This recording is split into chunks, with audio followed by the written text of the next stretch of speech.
So we're in Florida. We're down here for Bike Week, baby. Got the 200 coming up. Got Jimmy racing the bagger. Big factory debut. Big factory guy nowadays. Got the Rolex over there. You got that factory money. We're back on tour. It's pretty sick. We got episode 13 here. Very special guest. It's kind of our first delve into motocross, supercross. We haven't had any guests, but like we promised, we wanted to have somebody from every facet of motorsport racing at some point or another. So we're super stoked to have Zach Osborne on. Jimmy's been down here pelling with you a bunch, I guess, right? Is that kind of how you guys are? He shows up every now and then. Yeah, when he wants to I invite him a lot. You drop him? That's what I heard. I don't drop him.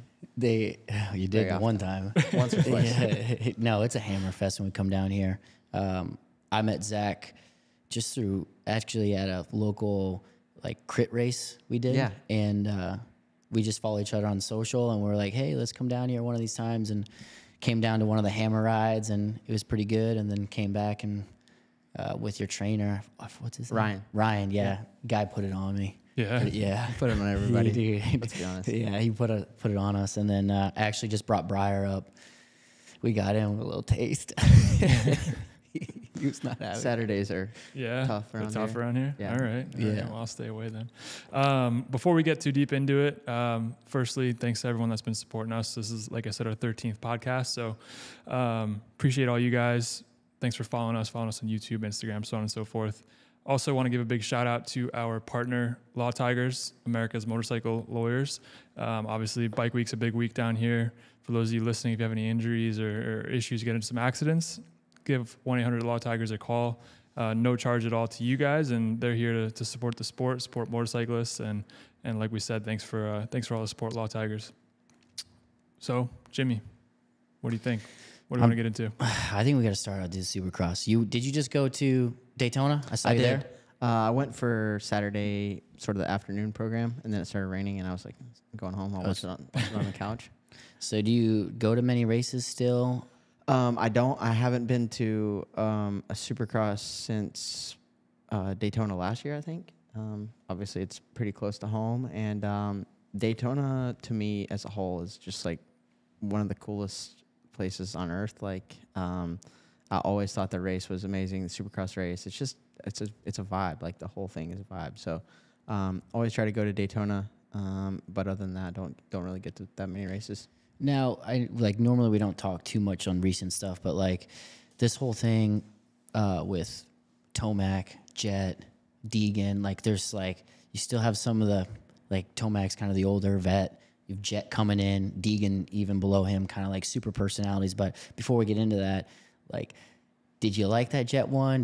Were you voting for? Do you vote? Do you have a vote or anything? I didn't hate it. I mean, he's just the class of the field at the moment, but it's boring. It is when he wins.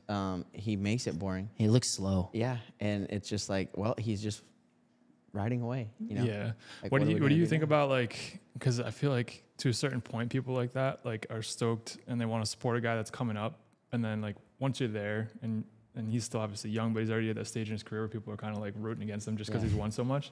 Is that like a weird? What's your perspective on that? I think as a whole, as a sport, we've experienced an incredible amount of parity in the last sort of 6 or 8 years with just different guys coming up and winning championships and, you know, winning races, and just a lot of guys are at a high level. And I think that he's the first person that has the potential to like make it really McGrath-esque snooze fest, like.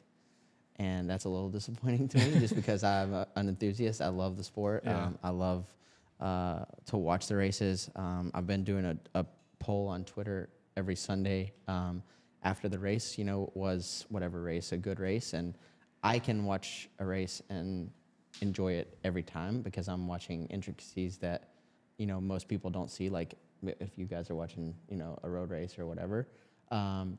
And when he wins, those polls are there's at least like a 10 or 15% rise in. They're much lower. Yeah.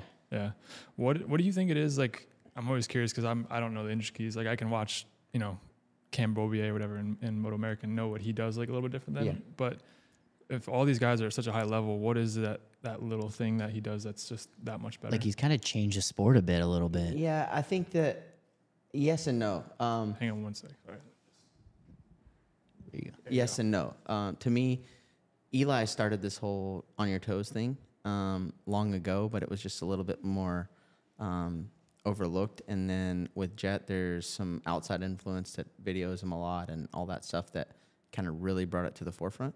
So he has changed the game a little bit, but there's not anything that it's like, you know, when you watch Stu ride, it was like, wow, that was fast. But when you watch Jet, it's not like that. It's just like, It looks effortless. It's almost like that's how he changed it. It was making it effortless again. Yeah, it's sort of boring to watch. And it's sad because he's so good that it makes it boring. Is there one of those guys that you watch and you're like, I can't do that? Like, I know there's guys that I watch and I'm like, there's no shot I could ever. Oh, yeah. Yeah, for sure. And also Chase, like I watched Chase a lot last year in Supercross in practice while I was working with Jack, one of the kids I kind of mentor. And that's where I realized, like, I still have a huge hankering to race outdoors, but my Supercross hankering went down a lot last year just watching him because I'm like, I don't think I can do that. Like, you know, he goes, there was this one particular section, it was a jump on, jump off, and then like a fast set of whoops, which I'm a short guy, so going to a fast set of whoops, you got to kind of wheelie in, be super precise, and if you miss the first one, you're getting a big kick, and for a short guy, it's just straight out the front door. And he would just go on off in fourth gear without hesitation, like with zero blip. It just straight through the whoops, and I'm like, I don't think I have that. And that's just a commitment thing, or is that a skill thing? It's both. Yeah. It's both. Yeah. But you know, Chase also is an amazing rider, and I think that the main thing that they both do really well is the basics. Like they're really freaking good at the basics, and then the rest kind of happens around that. You know? Yeah, I feel like watching like Chase versus Jet, like you can see the speed in Chase a little bit more. You can, yeah. He has like a little bit more of like a boosty look to him in the rhythm lanes and stuff, whereas Jet doesn't have that. He's just kind of always over the front, floating. It looks effortless when he rides. It's strange. We went on a little bit of a tangent there, but No, I think it's crazy because it's like, I don't know. I'm stepping from like a fan on the outside. I'm like, is that like a blend between Ricky and Stu? Like, is he like the kind of hybrid child between those two? I guess I would say more Stu and McGrath because Ricky, from a technique perspective, wasn't that great. He was just wide open, you know, like really throttle heavy, clutch heavy. Wasn't like overly, you know, perfect in the form area or any of those things. Like he was just really freaking hard worker and really fit, and he won races from the front. You know, that was kind of his thing.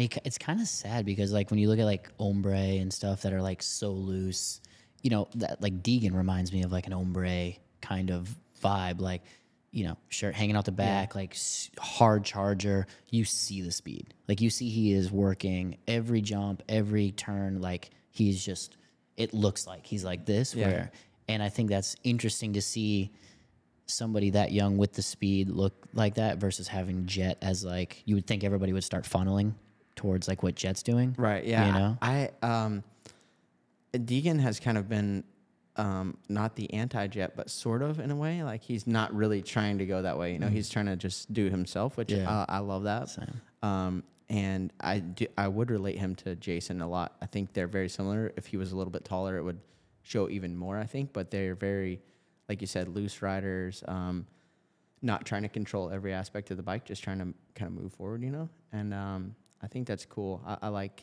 Deegan's style a lot, like style of riding. Same. The lifestyle, being a pretty reserved, conservative type, I could not possibly imagine that at any age, let alone at 18. But yeah, he seems to handle it. I guess that kind of brings us into like, what do you think about that? Like, it's great for the sport. What I'm talking is like the social media, the presence, like they bring an entourage.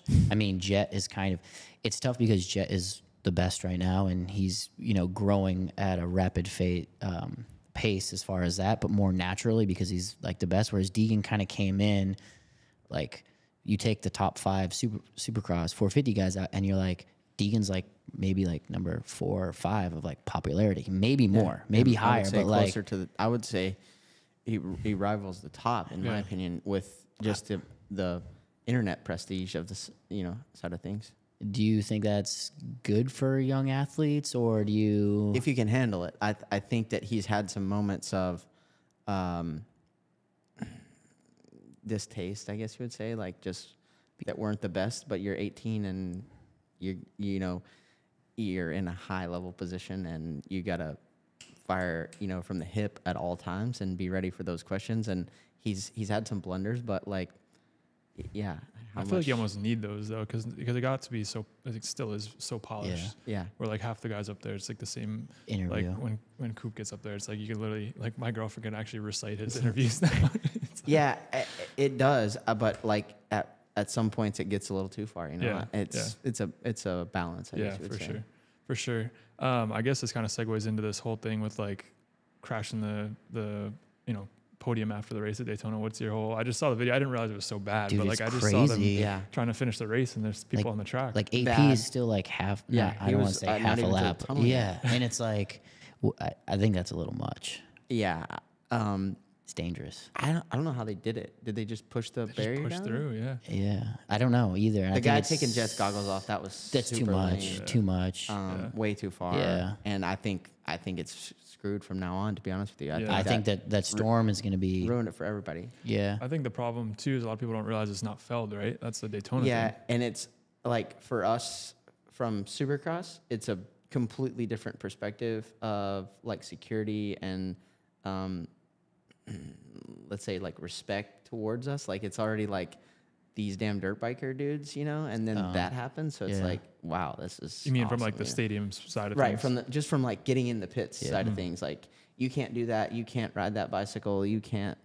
What pass do you have? Like if you go to a Supercross, you're just going to where you're there. Everybody to do business, knows. everybody. Yeah. It's all the same people every weekend, and Daytona's already like. Seems like you're like It's pushing in cars. sand or something, Yeah. And I went to the 500 actually, and Oh, you did? yeah. Same. Well, it's a whole nother You story. probably wouldn't have seen him. He was hanging out with The Rock the whole Yeah, time. he was on stage and stuff, Mr. I 305 couldn't get over into the there. Rolex Tower. Sorry. Whatever, dude. Look at that thing. No, so I went to the 500, and there was a little bit of a mix-up with the tickets, and I'm like, yeah, there's no knowing from Supercross like what it's like. I'm like, guys, there's no shot we're getting in there. Well, we got to where we were going with what we had, but like at Supercross that would have never happened. You know what I Really? mean? So Yeah. it's just already it feels different than what a normal Supercross does, and I think that this just makes it way worse. Yeah. It is a bummer. It bums me out because you want that stuff. Like you want all those fans at the podium. Yeah. You want that like It's kind of like when a football MXGP feel. team wins and they tear the field down, tear Yeah. the field, Yeah. the goalpost But like down. it's like an MXGP like European vibe. Like Yeah. they like It was just like it's too early. 30 seconds too soon. know. Yeah. And now like the it's girl getting bad. like with ombre. yeah. And what's squeezing kind it of out. a shame because like some people are like, well, ombre. It's like, dude, no, like he's racing. She's lucky he wasn't just like Full chat. screw it. Yeah, I saw somebody's tweet this morning was like, who would have been liable? Would have been Yeah, I saw that too. Anderson would have been No. Fell, or Supercross would have There's been no Daytona. way it would could have been the girl. Anderson. Well, it was just like a question. He's just putting it out there, and it's like, I don't know. Yeah, It's a obviously great it would have been question. the girl's fault, Yeah. but who would have actually been liable is a different story. In the world you know? we live in, it's a great question. Everybody and- would have got drug in. Yeah. It would have been a It's- bad deal. And it's it's a mess. like, especially if somebody got hurt. Yeah. Yeah. What so like Feld, I feel like generally speaking has a little bit of like they're like Big Brother. That's kind of the vibe that like every time you've heard them spoken about, that's kind of the vibe. Is that really like the case? Because coming from our world, like road racing, Moto America, flat track, whatever the case is, like obviously our sport's a lot smaller, right? So like we don't really have that as much. It's like we're kind of more on I don't know, eye to eye with the people running the sport. I feel like organization, whereas like Feld is kind of like, feels like it's like a hindrance almost. Why is that? I don't have that persona per se, or I don't have that feeling towards them. I was not involved in Twitter for a long time. Like I had a Twitter, but I wasn't really like in it, And the last like 6 or 8 months, I've been like more following Moto Twitter and these people that have not a voice, but like some sort of influence or like outside look at what it is. And I see this all the time, and I'm like, a lot of what I see is totally incorrect Really? to Yeah. start with. And I think that there's like this outside feeling that people read and get, we live in a day where you have a YouTube channel, you're right one time, you're the new guy. Like Right. that's the truth. No more, none of these people know what's going on. This guy's telling the truth and we're going down this wormhole with him, And I think that they've gotten just a bad look from a lot of that. Definitely there's, the manufacturers have a huge line of communication with them. I wouldn't say that the riders do as much. But for sure, the manufacturers are in constant contact, and I think a huge part of a lot of the decisions, there's always things that could be improved, right? But from my side, I don't feel that way. Yeah, I guess I was listening to Anderson on Gypsy Tales the other day, and it was like, even the way he kind of like talks about it a little bit, like with the whole penalty thing and like the inconsistencies, but also like the whole like hyping up of things, and then but on the back end, like him having to pay a fine, which is more of the AMA thing, right? Yeah. But I think from a fan perspective, a lot of that all kind of gets molded as one. Like It does. People don't It really does. get to see that so much, and Yeah. probably the thing they could do better a little bit more is Right. to kind of like separate themselves. Yeah, almost. Feld's selling a product, an entertainment product, Right. right? So when I paid the AMA a $7,500 fine when I had the thing in Vegas, I, of course they're going to use that, right? Right. Like they're selling this entertainment product, so why wouldn't they? Right. And I don't have an issue with that. I understand how that gets crossed over, and I understand how some guys have frustration with that. But at the same time, yeah, I mean, it's two different entities. At some point, in my opinion, to make it all right, it just needs to be one thing.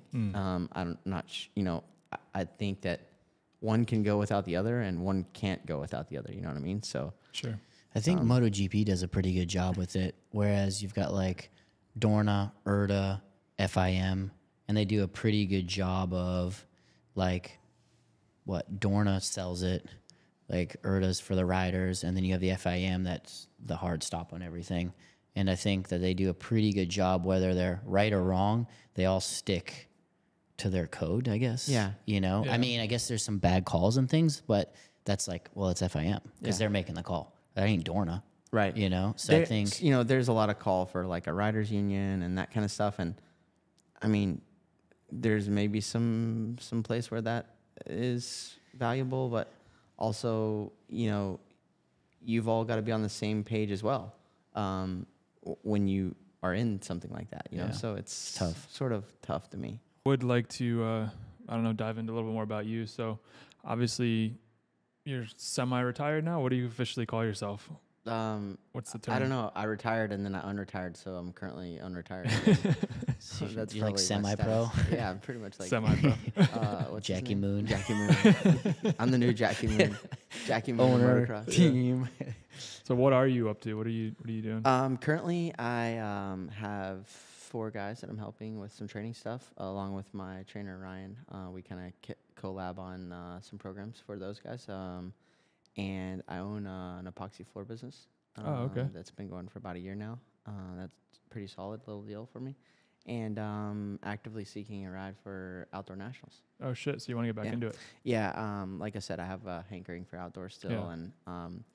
and my first retirement was sort of a little bit more than meets the eye, and I have still want to race. So I got a really cool opportunity last year to race some enduro with Yamaha, but had one race under my belt and broke my elbow pretty bad and just kind of derailed the whole thing. So big bummer, but everything happens for a reason. So that's like dead in the water now, or what? it is. I chose to stop.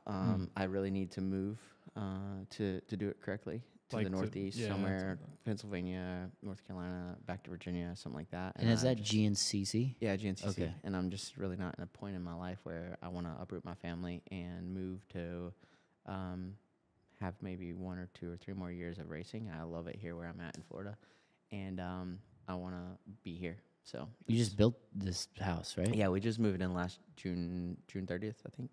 Okay. So it's still pretty new to us and kind of a dream home build for us. So we're getting settled still, I guess.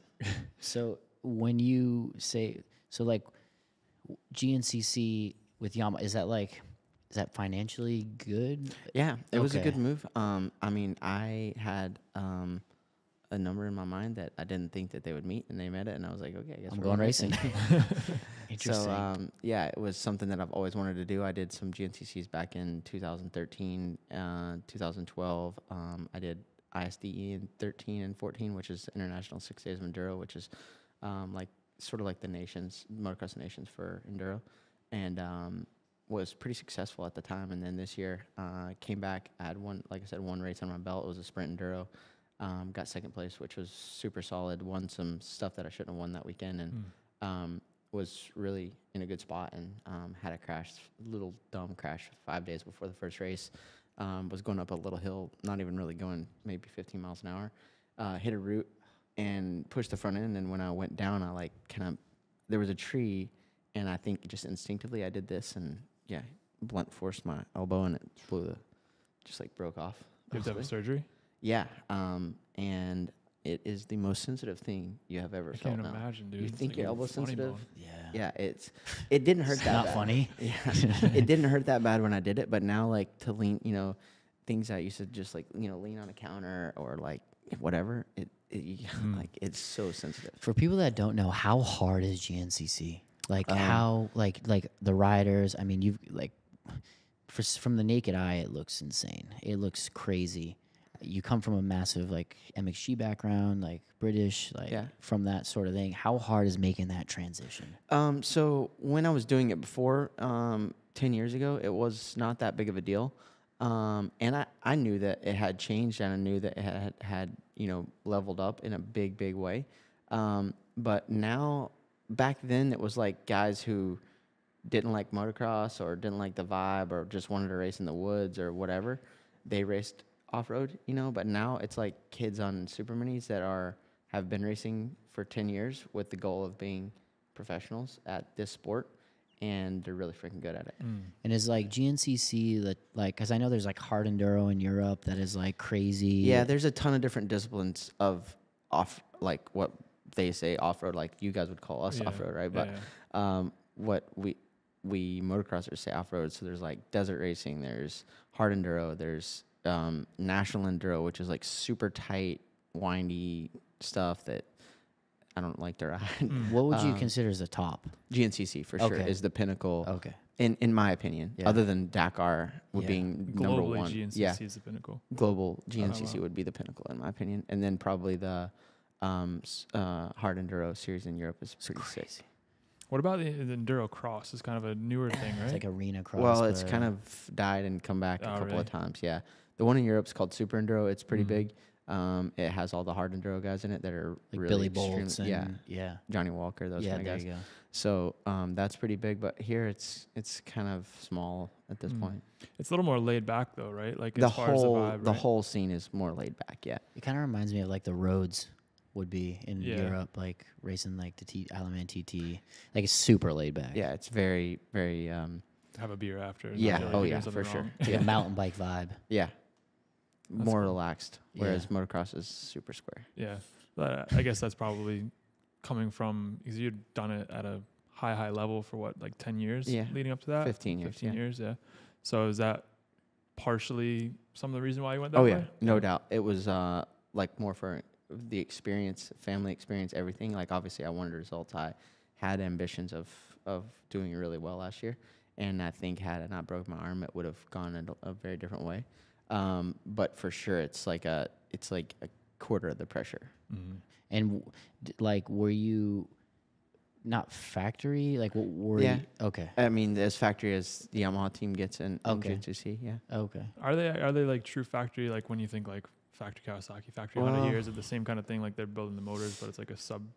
Yeah, it's just a different level, honestly. Like, Supercross and Motocross is on a high level right now. I think higher than ever before. Obviously, like with electronics and all that stuff coming more and more involved in our sport. GNCC, you don't really need all that stuff. You just need a bike that's going to last for 3 hours Right. of absolute torture. So, yeah, I think it's as factory as it needs to be. You know, I think the KTM and the Husky gas teams are probably very factory, you know. But my It just team was, comes down easier. Yeah, I had everything I needed for sure to go and win. Right, but like your bikes weren't getting built in California. They had somebody. No, it's like basically like a private team. Gotcha. more. Okay. Gotcha. Now that you obviously, I'm sure you've talked about your retirement, and you said there's a little bit more to it that meets the eye and all that kind of stuff. But now that you're like a few years out of it, do you have any different of a perspective than you did like at the time? Oh yeah, I've learned a lot in just observation, watching other guys, being around other guys, knowing how other guys operate. Like I was far too hard on myself, I would say, and far too sweat the little things. Like I've always sweated the little things. I felt like that's what made me good. You know, I was never as talented as some of the guys that I beat in my career, but I was willing to do things that other people weren't, and I think that that's what made me good. But at the same time, now I may have taken it a little too far. You know, may have been a little too like OCD about stuff. And what do you think that does to you over time? I think over time it burns you a little bit quicker. Now having not been on the super grind I didn't really grind at all in 21 because I was hurt, and then 22 I didn't grind at all. I was super sick. I had like long COVID, or I don't even know what you want to call it at this point, but like I was really sick for like 6 months. Wow. And yeah, I finally came out of that and then got started on the enduro thing, and did a lot of work last year. Like I was in a really good spot physically and mentally, and even after I broke my arm, I was still training a lot. But I think now I train a little bit different, a little bit smarter, not just trying to decimate myself every time, only on Saturdays when I ride with James. More so just about decimating him. More so just about decimating James. Dude, talk about hammers being thrown. But yeah, I think I was a little too like grindy on myself. Do you think that with your new training program with Ryan and things of that nature, looking at these kids growing up, does that help you understand that more? Like, hey, I did this way. Like, let me try to help shape Jack or some of those guys. Like, man, if I wish I didn't do that, like I'd try not to do that. Yeah. Like, I think that the main thing is the hards have to be super hard and the easies have to be super easy. Like during especially like the last 7 years of my career, it was just hards. There was no easies, and the easies were Sundays, and that was to get up and get on a 6 a.m. flight and get home as soon as you could to do the training you needed to do on Sunday, you know. Did that come from, was that when you were with Alden? Yeah, but also, you know, I can't really fault him for that. Like, the proof's in the pudding there, you know what I mean? And that's why I pretty much just blindly trusted it, and it made me who I was, you know, or who I am, or however you want to say it. And I definitely learned a lot from it, and I think, even still, like, just the discipline that I have from being there and working like that is unheralded. Were you a hard worker before you got to Alden? And did it or? I was, for sure. I was probably, like, a little too hard before I got there, so when I got there, it wasn't as hard as some other people have had it when they transitioned there, but I was a really spurty guy before. Like, I would hammer for like 4 days and then just be on the couch for 3 days, and then like hammer for 3 days and then be down for 2 days. So there was just it was just like peaks and valleys. No consistency. Yeah. And going there, it was just all about consistency and, you know, ticking the boxes every day, and we go racing and we tick some more boxes and we go racing. So it's for you, it's not as gnarly as people, like everybody hears Alden Baker and they hear about the program from Ricky, Stu, like whatever. I mean, now the program's changed, right? Because it's with the manufacturer and a lot of people can go there and have access. But back in the day, it was like kind of singularly focused with a couple other guys, you know, we saw. Yeah, I think that it's a little bit oversold as far as how hard it is, but I think the consistency and the discipline that is there is undersold, if anything. Like, it's just this is how we're going to do it, this is what it looks like, and you just go.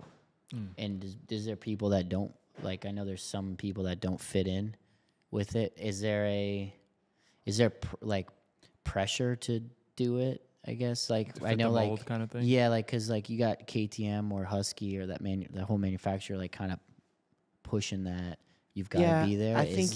I think it doesn't work for everyone, and I don't know that was a good or bad move. I think it was probably a good move on KTM's part to lock him down, but maybe not the best move on their part to send everyone there. You know, there's certain guys who need different things, and that's life. You know, it seems like it's like almost like signing up for the Marines or something. Yeah, it's it's very, well, like Kenny. Well, it's kind of cool. All right, I love like we talk. Mies still uses Alden in some regards. You know, you look at like some of the top guys, and then you look at like I love that Kenny and Ombre have come out of the program and still are successful. Yeah, like because you can do your own thing. Yeah, and I love that. But I also love that the stature of that is still pretty high. I think it's a lot of pressure to leave. I think because you don't do well, instantly compared to, well, this is what you're doing here, and now this is what you're doing. So there's only one thing that changed, and it was this, and this is what we're going to do. You know, like it's straight back there. You like know? Coops kind of deal. Yeah, that was exactly. Yeah, it's tough, and I mean, I wouldn't want that extra pressure. There's enough pressure as it is. You know, you're getting paid millions of dollars to ride a dirt bike on, and that's another thing that I will say I've realized is like I used to think Saturdays were pressure, and now seeing like how easy it is to lose 7 points and be out of a championship, I'm like, it was more pressure than I even realized. You know what I mean? Like it's extreme pressure. That's insane. With so many factors to it. You know? What is it like I always wonder this, like when you're training alongside the guys that you're trying to beat all the time, you're doing virtually the same exact thing. Does that become like mentally taxing at a point when you're not beating them? No, for me it wasn't. I was kind of when I went there, I was definitely not the misfit, but I was like the low man on the totem pole. So and I was good on the bicycle. Like I've always been good on the bicycle. It's super flat around here. So when I had the chance to knock dingers on the bike ride, I was knocking dingers. You know what I mean? Dude, I love that. I knew I was they weren't going to pull any punches at the track. So hey, like if we're going on a bike ride, when I get on the front, it's going down. Like let me just tell you right now, dude, Zacho, if anybody ever gets a chance to do a Zacho ride on Saturday, be ready to roll out of the driveway at 24.5. Dude, I met that's got bigger legs than me. So, dude, hammers, bro. Like, I don't know, blow up. Like, dude, bro, I blew up. That's what he says too. He's like, dude, he has like a mental breakdown if he's not on the bicycle every day. He at 3 p.m. if he hasn't worked out yet, and I'm on the phone with him. I'm like, dude, just fucking call me tomorrow, dude. I don't want to talk to you. You're aggressive, man. He gets aggressive, and if he gets tired and hungry, and he hasn't had fourth coffee of the day. Yeah. Relax. Anyway, I always wonder that because I mean, obviously, road racing we don't really have that. I think a little bit in Europe, like the GP guys kind of train together a little bit more, but otherwise, we have like a little bit of a crew that we've developed over the years, and James and I have raced together since 2012 or something, but like outside of that, you don't really see it too much. Yeah, I think for some guys it's taxing. I know, like training with Jason a lot, he seemed to struggle with it some with the riding side of things, but for me, like I guess I never had like this results based view of myself. I just wanted to be the best I could be, and I knew that being there with those guys was making me that. That was the closest I could get every day to being better, some better, and that's what kind of was my pursuit was.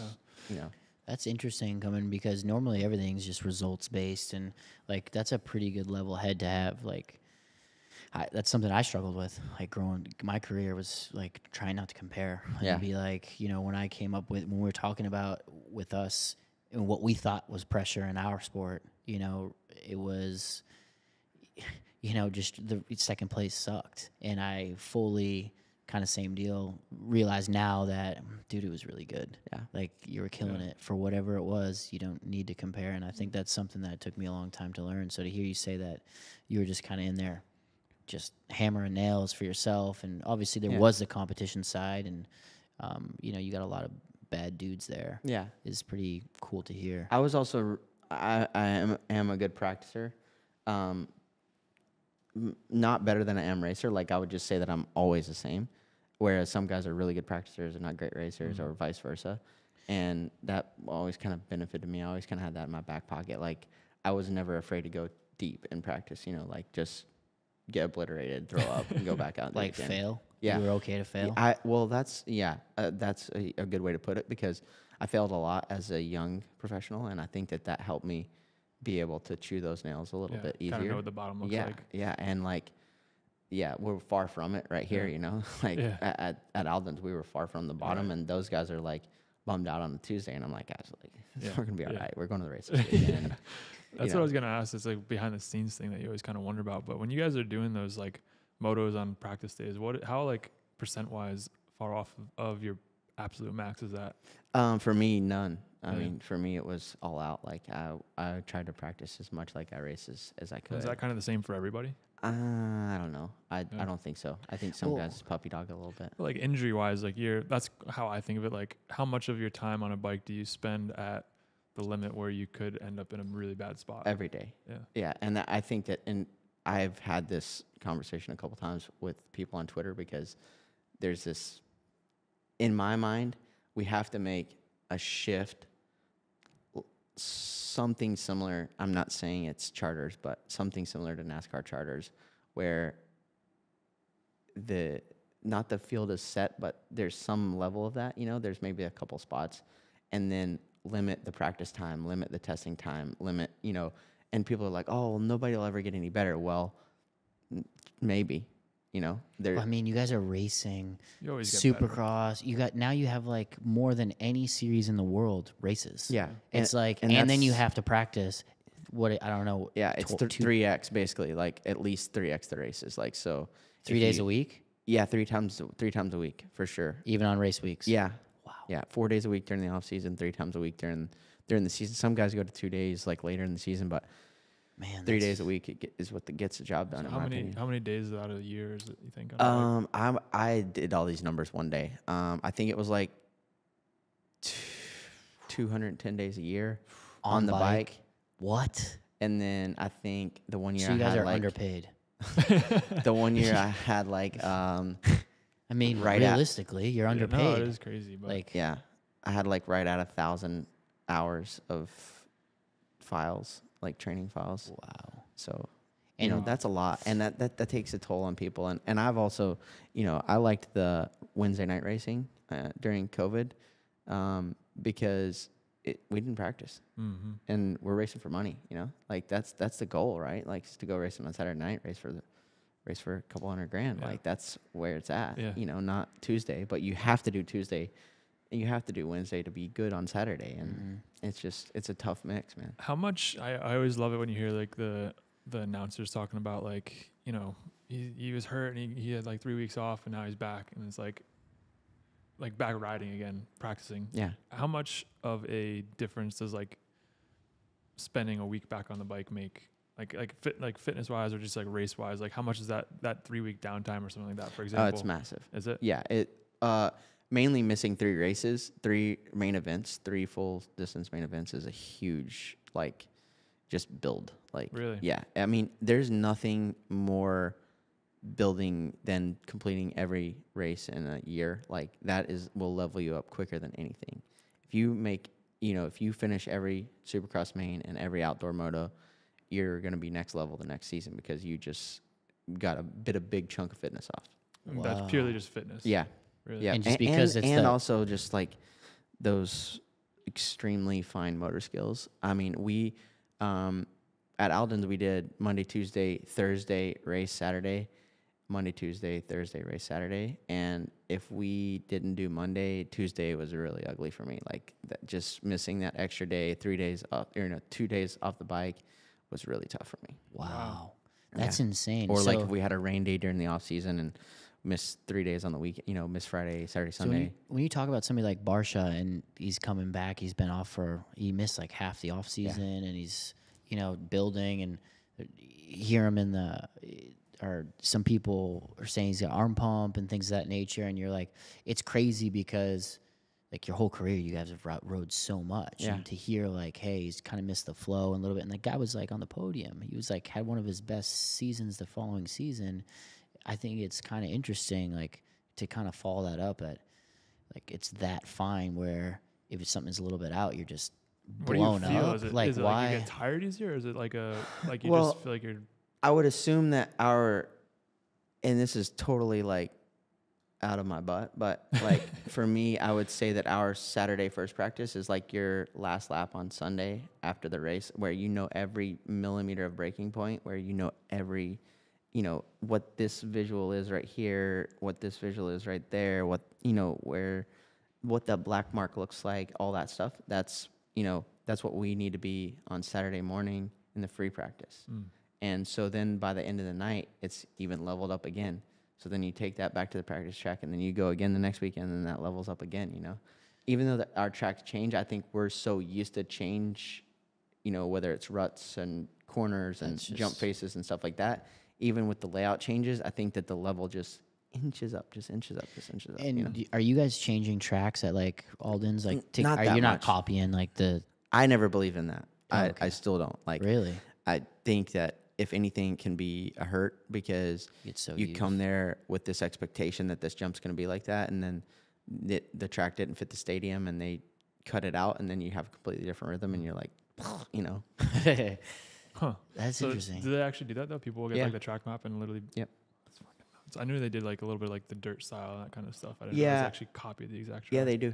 Yep. Wow. A couple of teams did it this year. People have done it for a long time, but yeah, a couple of teams did it this year, where they had like Dirtworks build the exact track. Every week? No, not every Oh. week, but Star had an A1 track, and then I think they got a Dallas track the week before Dallas, maybe, or something like that. Just It's And so then- crazy. It is insane.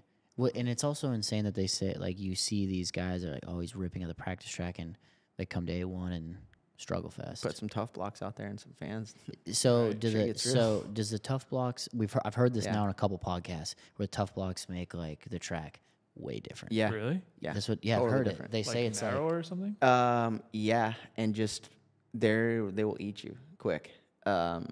so like you getting away with being on the outside of a jump, like doing something, and then Yeah. you move it in. You know, at the practice track, we always like, if you imagine like a square face, we always have like this little line right here that cuts off like 3 inches. That's a lot. It's to keep you low. Yeah, to keep you a little bit lower. Like if you ever see pictures at practice tracks, there's always like these lines that are going this way that go kind of around the tip of the jump.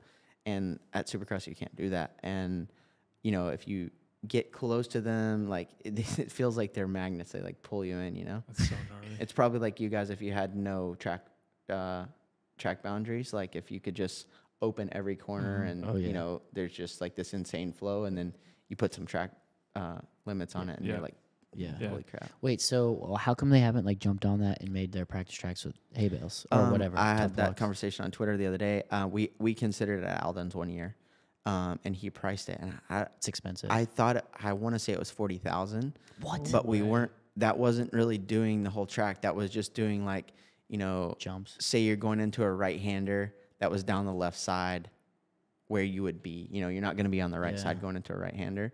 So it was like partial. That's And insane. I don't remember the exact number, so don't quote me. But I think it was something like 40,000 to do what we kind of had envisioned to do, and we were all just kind of like, we're good, just forget it. That's crazy. I was curious, like between, so like you practice and then qualifying, right? Between that, do you guys have guys that are like analyzing like the fastest lines around the track? Yeah, on we have GPS? Dartfish.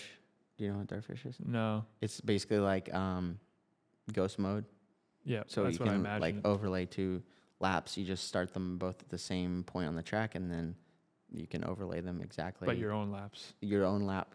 So we always had one filmer that was filming me, and then one filmer that was filming like whoever the fastest guy or the fastest next guy was in the session for Dartfish. So, you know, Wait, so it's just a program that goes. Yep.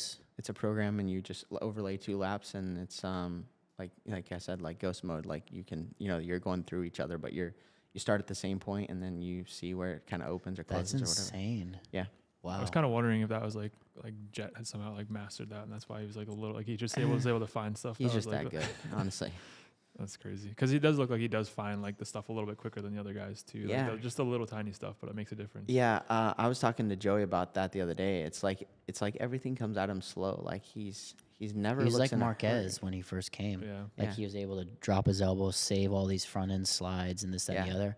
Whereas like Jet's able, it's like he's Bruce Lee. Yeah, and I mean I've experienced moments of that in my career. You know, like a moto or something. But like he lives it. He lives it. Yeah. Yeah. Like, So and nuts. it's like, and it's crazy because some of his big moments are like not big, Yeah. but they should be. Like the one at massive. Dallas when he landed on the tough blocks. Like, you don't get away with that very often, and he made it look good. Yeah. I know. Like, he barely went down. This is kind of backtracking a little bit. We were talking about Tomac and him, but did you watch his? Obviously, I assume you watched like Tomac's post-race podium interview. Yeah. How he said he wasn't doing that quad. Yeah. Do you think he was pretty dejected? I think he was. Because I kind of like felt like Jet's like little dig that he made at him, like that was like it setting in. Yeah, and I What think Jet say?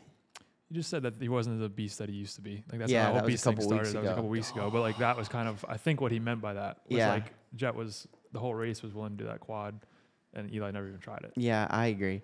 He's been pretty fiery in interviews, you know, and Yeah. I felt like I said it on the other podcast that I do that Dallas was kind of a win at all costs for Eli to stay in the championship, and even though he didn't win, probably was good enough with what he did with how he rode and just to get a second from falling on the first lap and all that. Like, I felt like he was back, and then that all stopped on Saturday with Jet winning again. Like, it's like, Yeah. The momentum shifted like so big. Yeah. It was so weird because he came out on press day and you're like, guys running away with this. Yeah. I mean, again, from the outside looking in, you just look and like it's so hard with Jet to even, because he's like, I think he crashed on press day. yeah. Like, you're just like, oh, maybe there's a chink, and he just never really seems like he's got a chink in his armor Yeah. at some places. I don't know. It's weird. It is. It's crazy. He's pretty impressive. And what's crazy is Tomac kind of rides this. He rides loud, like Yeah. if he's not loose, you kind of like that's not Tomac. Or Yeah. if he's like his feet are on his pegs, you kind of know he's like in his flow. Yeah, he's very comfort driven, I think. Yeah.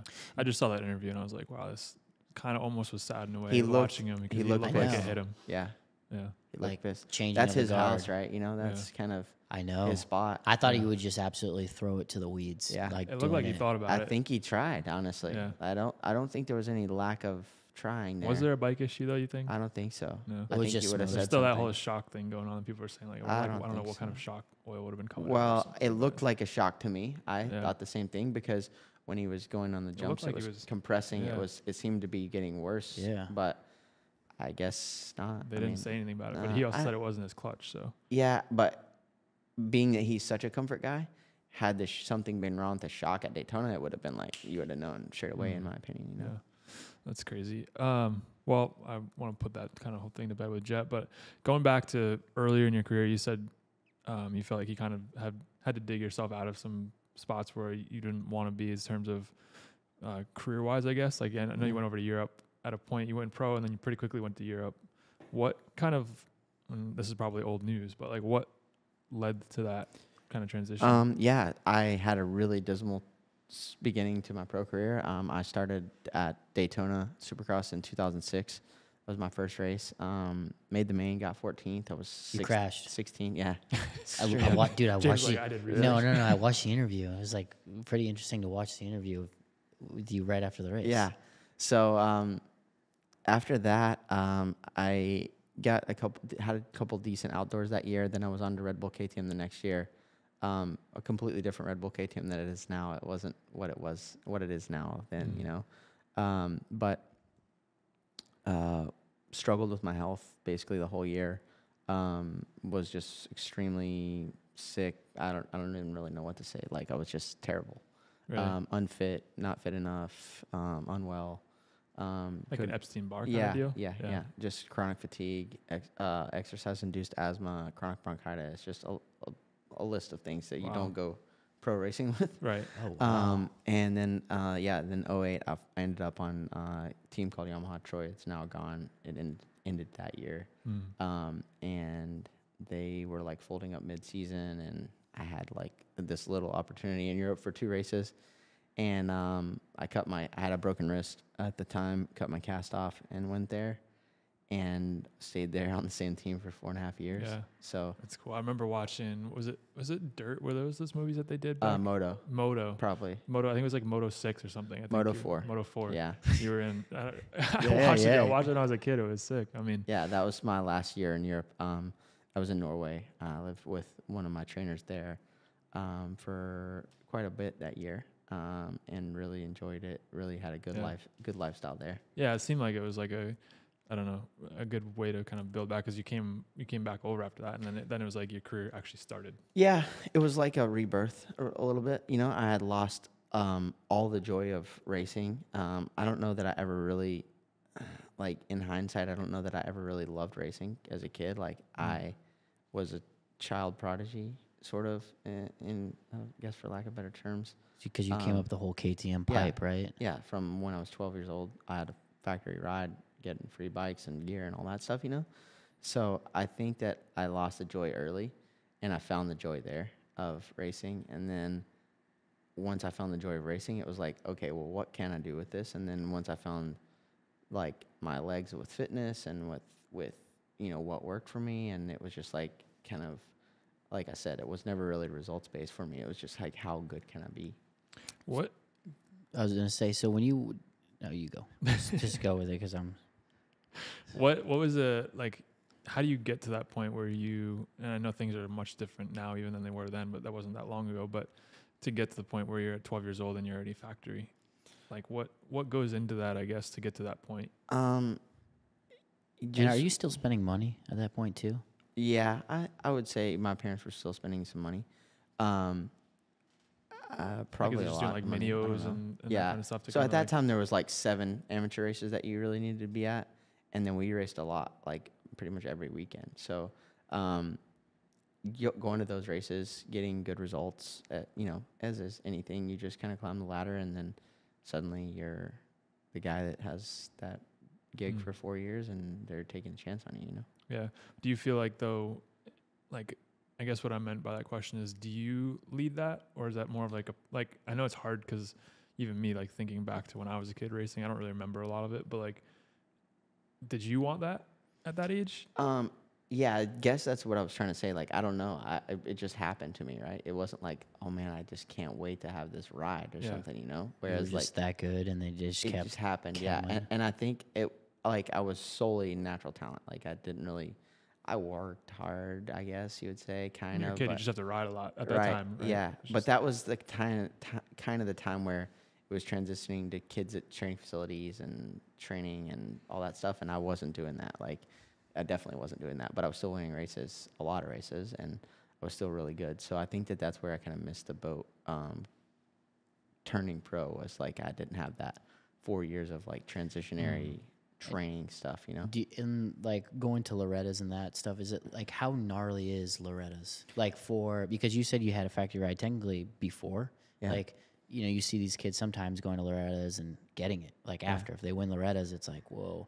Is it so far forward now where they're already picked? Like you've already got your Cowie manufacturer, your Yamaha. Yeah, like, it's early now. It's crazy early now.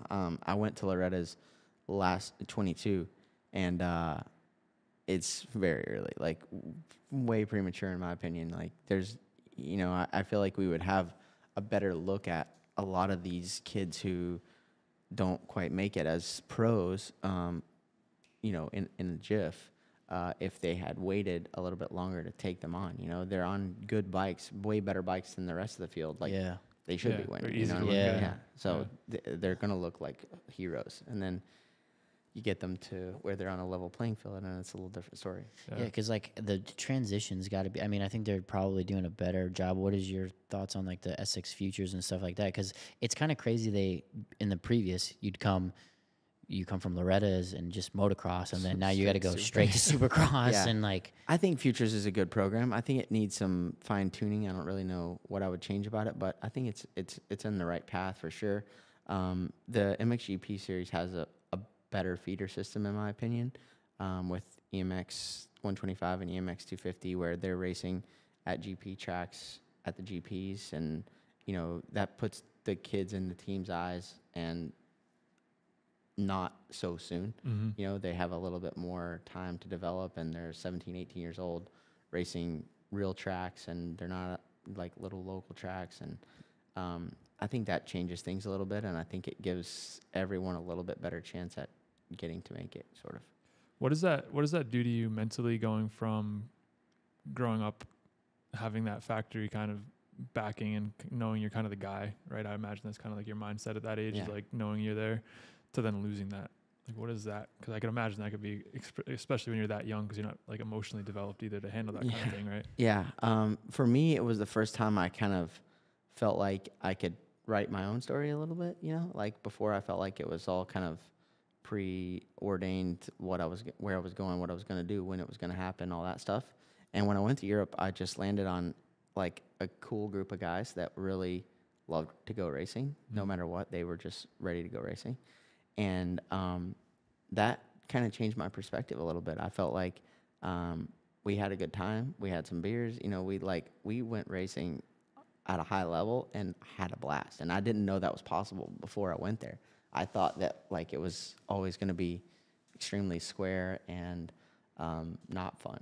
And when I went there, I was like, wow, this really could be a cool thing, you know? So did you go to British before you went to MX, or did you? The team that I was on was based in Britain, and at that time, the British Championship was a pretty big series. Yeah. It's still relatively okay, but it was really big at that time. There was 6 or 8 GP guys in both classes, and it was a good series to race. So the first race I had was a British Championship where I got 3rd. And then the first GP I did was Lommel, which is the most gnarly one of the gnarliest tracks in the world. And I had a DNF and then an 8th in the second moto, which was like huge. Yeah, it was the second best end result that I got the whole time I was there. So, massive result for me right off the bat. And then they asked me to stay the rest of the season after that. And I got some more podiums at the Britishes, won a moto in the GPs, won some heat races in the GPs. So just kind of took off. Did you? So where did you live in Britain? I lived in England most of the time. Where at? When I first went there, a family, the Pococks, took me in. They had 4 boys that raced, and they took me in as a 5th, and we just went racing. You know, That's crazy. So yeah, I'm super grateful to them. Like, they changed the whole path of my life really by giving me a place where I was comfortable. You know, I don't think it would have been quite as easy or fun if I had been sitting in a gray apartment somewhere. But they kind of changed my perspective. James had an experience a little bit like that, living over there. It was a struggle. Really? Yeah, I lived in England for 5 years. Really? Yeah. Where? And so I lived in the Midland. I lived everywhere. I lived up north in Kendal. I lived in Blackpool. I rode for Keith Flint, so I lived in Braintree in Essex. Wow. And then I lived in the Midlands near Derby. Okay. So that's why I was asking where you lived. I live in Portsmouth. Oh, okay. Mostly in Portsmouth, a little bit in Eastbourne, and then a little bit in Norway, and that's about it. It's super cool though. Yeah. I feel like a lot of guys don't get to experience that in their career. Yeah. Here in the U.S. in particular, and it's kind of sad almost. I think people, dude, it blows my mind how many people don't have a passport. Dude. How the heck do you not have a passport? I will say, like, the British vibe over there is like, when I went over there, I came from Jordan with him for riding for Michael Jordan, and then went to England, and it was like a way different vibe. You know, it was like everybody's having a pint after every day, and you're like a beer, and everybody's like having, and like all the riders, and I'm like, yeah, we used to get in trouble. Okay? I'm like, are we okay to drink here? Yeah. And they're like, mate, just come on and have one. Relax. Like, we're gonna go get them tomorrow. You know, but it was like completely different, and like the top level teams were like a family vibe. Yeah. It's so much different. It's just over there. more like, the only way I know to say it is just more pure racing. Like,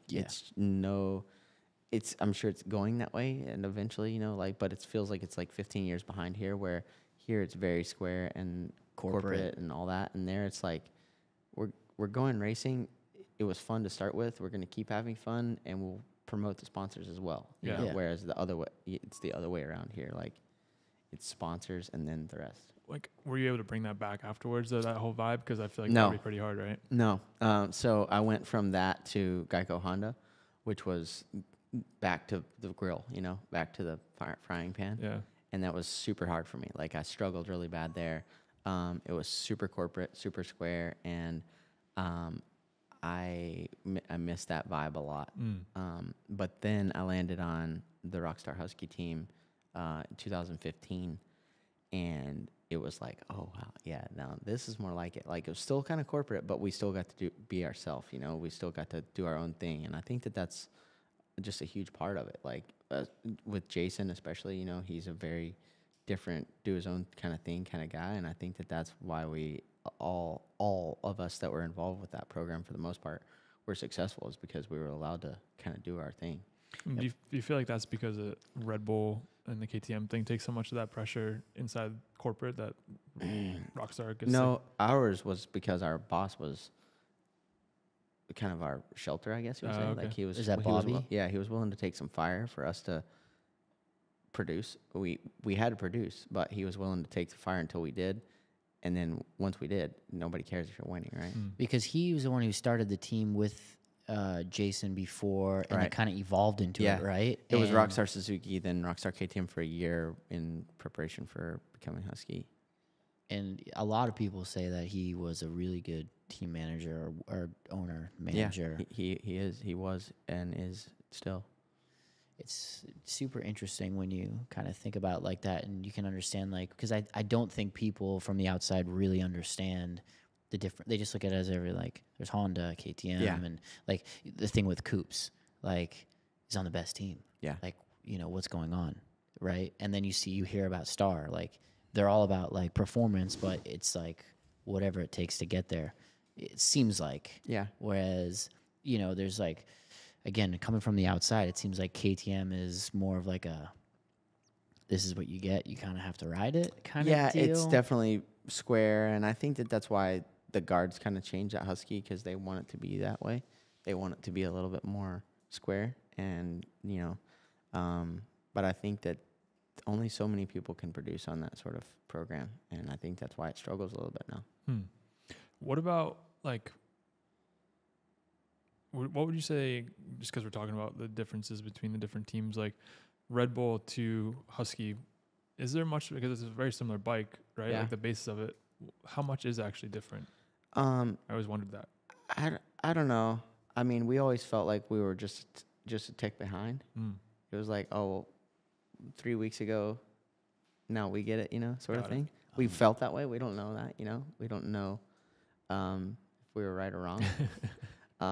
But also we weren't really, we were just kind of in a box. But that also motivated me a little bit. Like I always felt like it was, there was a pecking order, KTM, Husky, gas, and I didn't want that. I wanted it to feel like that because it motivated me.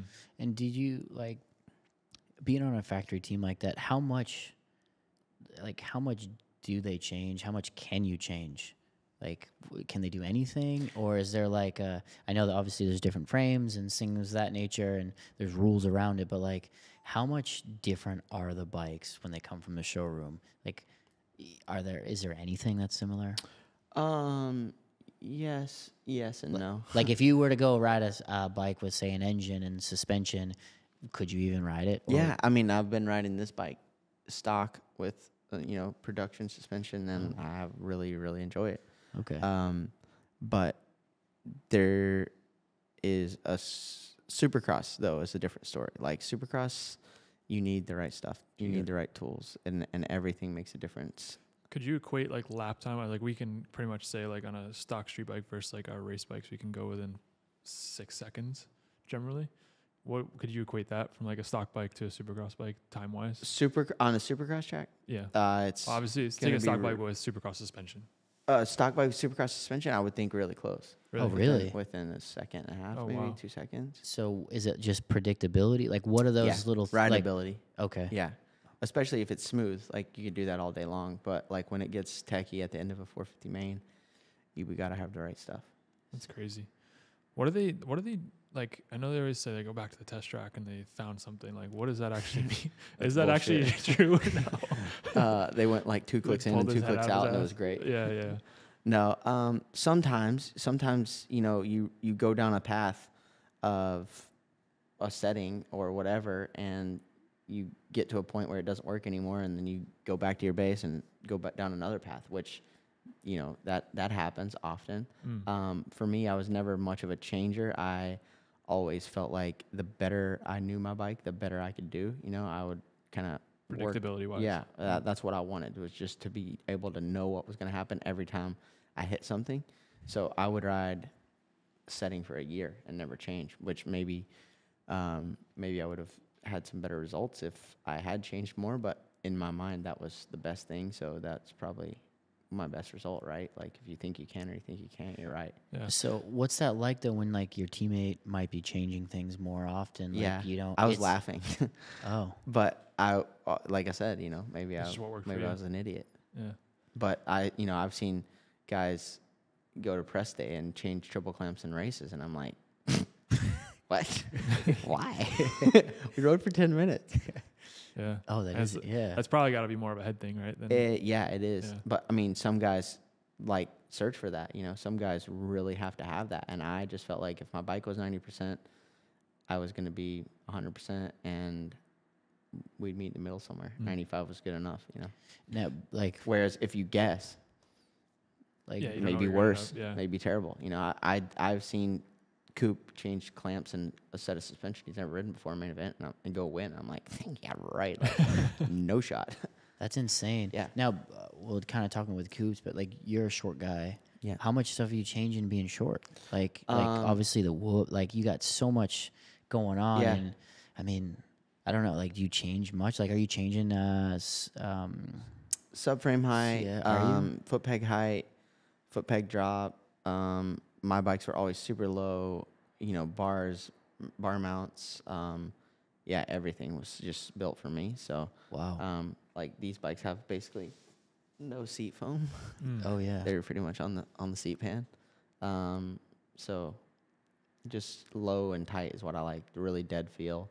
A lot of guys want more feedback, but I like it just straight dead. I guess it's a good time to transition into our tech tip, huh? Yeah. We do this segment with Law Tigers, Yeah. one of our sponsors, as you heard earlier in the podcast. But they present a tech tip. So, what do you have for like your average guys going out to the motocross track? What's like your number one Law Tigers tech tip that you suggest for them to think about giving a try? That's going to actually see somewhat of a result. One thing that really I'm sensitive to is rear length, like of the bike. So I'm always trying to get my rear wheel back as far as I can, and then that makes your shock super soft though. So I like a really stiff dead shock, like I told you, and my wheel as far back as I can because you're trying to use that leverage of the swing arm. So for me, probably getting the wheel back as far as I can. That's something across the board that you Yeah, think helps. every bike I Really? ride, I go as far back as I can. And does it make it more stable? Yeah, Like- it's a stability thing, and Okay. also like when it's hard to kind of explain, but now with the way that guys are riding, especially Jet and Eli more than anyone, this is something. The main thing that I learned the summer that I lived at his house was about leveraging the rear of the bike with the swing arm. Pulling back on the swing arm and making that dig and make traction. And just the longer you can get it, not the longer you can get it. There's a limit to it, but the further back there you can get comfortable with it, the better off you are. You can That's see James out there with a oh, I was with a already drag bike. I'm already out there thinking in about. packs. I've already got to get a chain. I'm gonna grab a chain on the way out. I'm already thinking like, what can I piece off, dude? I need more than dude. It's You're gonna swing see arm James chain. out there. Seat foam's gonna be gone. He's gonna be riding on. What the bike are you subframe. riding?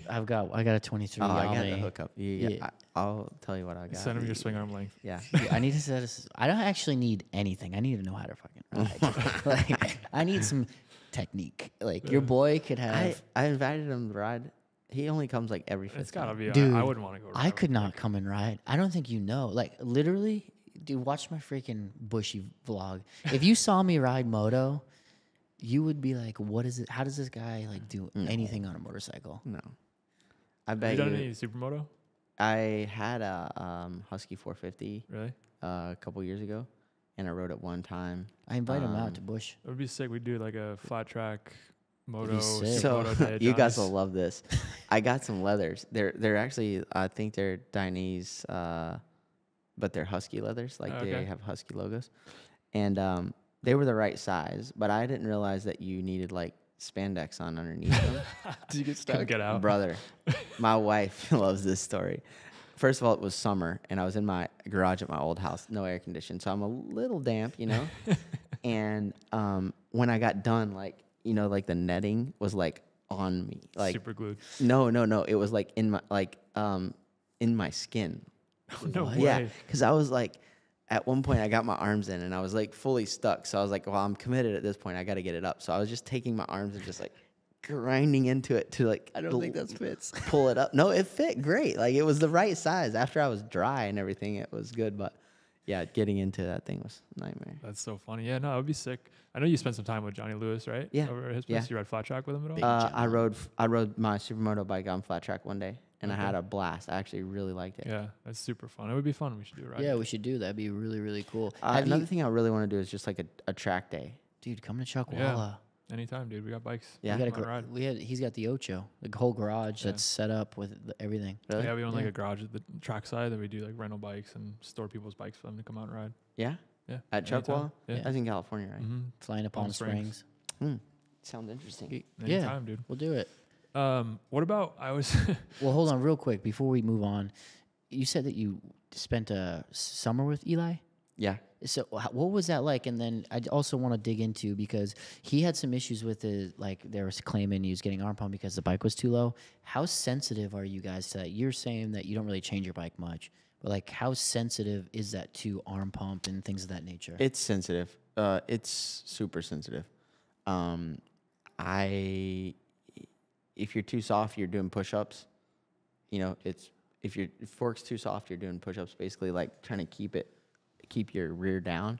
And if your rear's too soft, you're falling off the back. So then you're like fingertip gripping. So either way, it's, a little bit either way is not good. Damn, that's my problem. that's my problem. because I'm so tall. That's my problem, dude. I know where I Push get arm it pump up, from now. But I'm doing both. What does that mean? I was just gonna ask how you size up jumps. Dude, he's probably have. I don't like. I'm first lap. You got to do it or you're not doing it, sort of guy. But like if it's a triple, it's like third gear, half Yeah. throttle kind of thing. Or Yeah.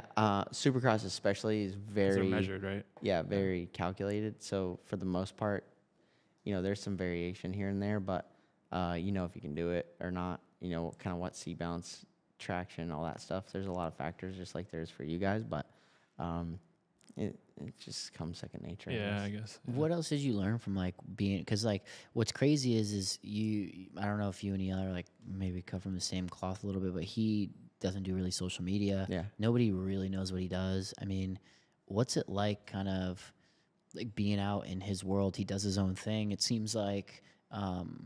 And did you learn a lot? I know his dad's was a professional mountain biker and things of that nature. Guy works hard and stuff like that. But what was that like being out there? Is it a slower pace or? It was super slow. It was very slow. At the time, Eli I think moved now, but where his parents live is where his tracks are. It's awesome place, like freaking beautiful, and it was just slow summer, honestly.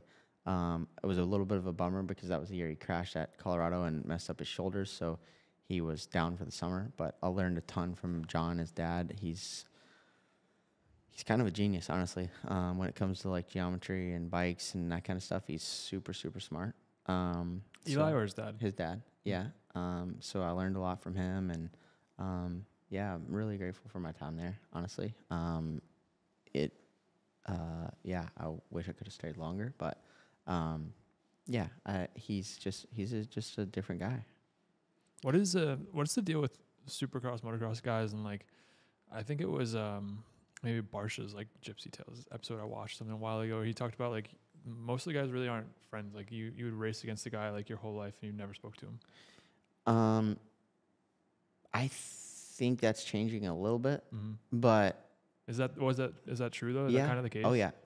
That's for sure the case. There's just like this thing when you're young, like you hate your competitors basically.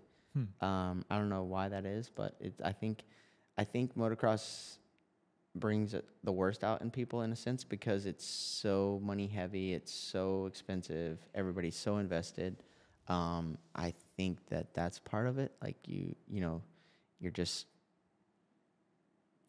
bred that way basically. It's so interesting because like road racing, I think even like in GP now, maybe not back in the day so much in GP, but even in GP, like everyone's boys. Yeah, it's gotten a lot better. That's I will say that. People actually say hello, where 5 years ago that wouldn't happen. That's so crazy. Like you the spend top so 10 wouldn't? much. Like No. Whoa. No, That's what Barsha was saying. He was saying basically since him and Tomac have had kids, now they have like a thing to connect over, and Yeah. that was like why they started kind of talking. Yeah, and I think that, just not even just in general, not just in motocross, but in general, like people have more in common than they know. You know, like there's way more talking points than what you think. In a lot of ways, you know, I've learned a lot about that with Joey, like that we've become friends, and you know, obviously with our history that maybe would have never happened, but we have a lot in common, you know, and I find that with a lot of people that I talk to, and I think that, just like I said, from a young age, you're bred to kind of hate your competitors, and it's all the same guys, you know. I think in other sports there's bigger gaps in places and stuff, whereas motocross, you're in these spots or you're not in motocross, basically. Right. So those rivalries and hate grow a lot over the years. So interesting. Like, you got to think that also kind of makes it a bit difficult to have fun.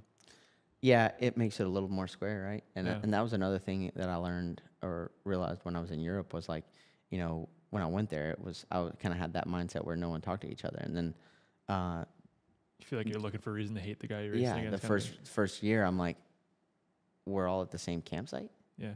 We're all at the beach together. Like, what's going on It's here? so weird to think, because like for us, like, I mean, obviously we've been best friends for a long time, but like, even if there's guys you don't really care for, like, you're still like, it's such like a family feel. And maybe it's because there's not as much money and there's like not as much on the line, and we're all aware that like the risk is so high. Yeah. But it's the same in Supercross, Yeah, it's motocross. the same.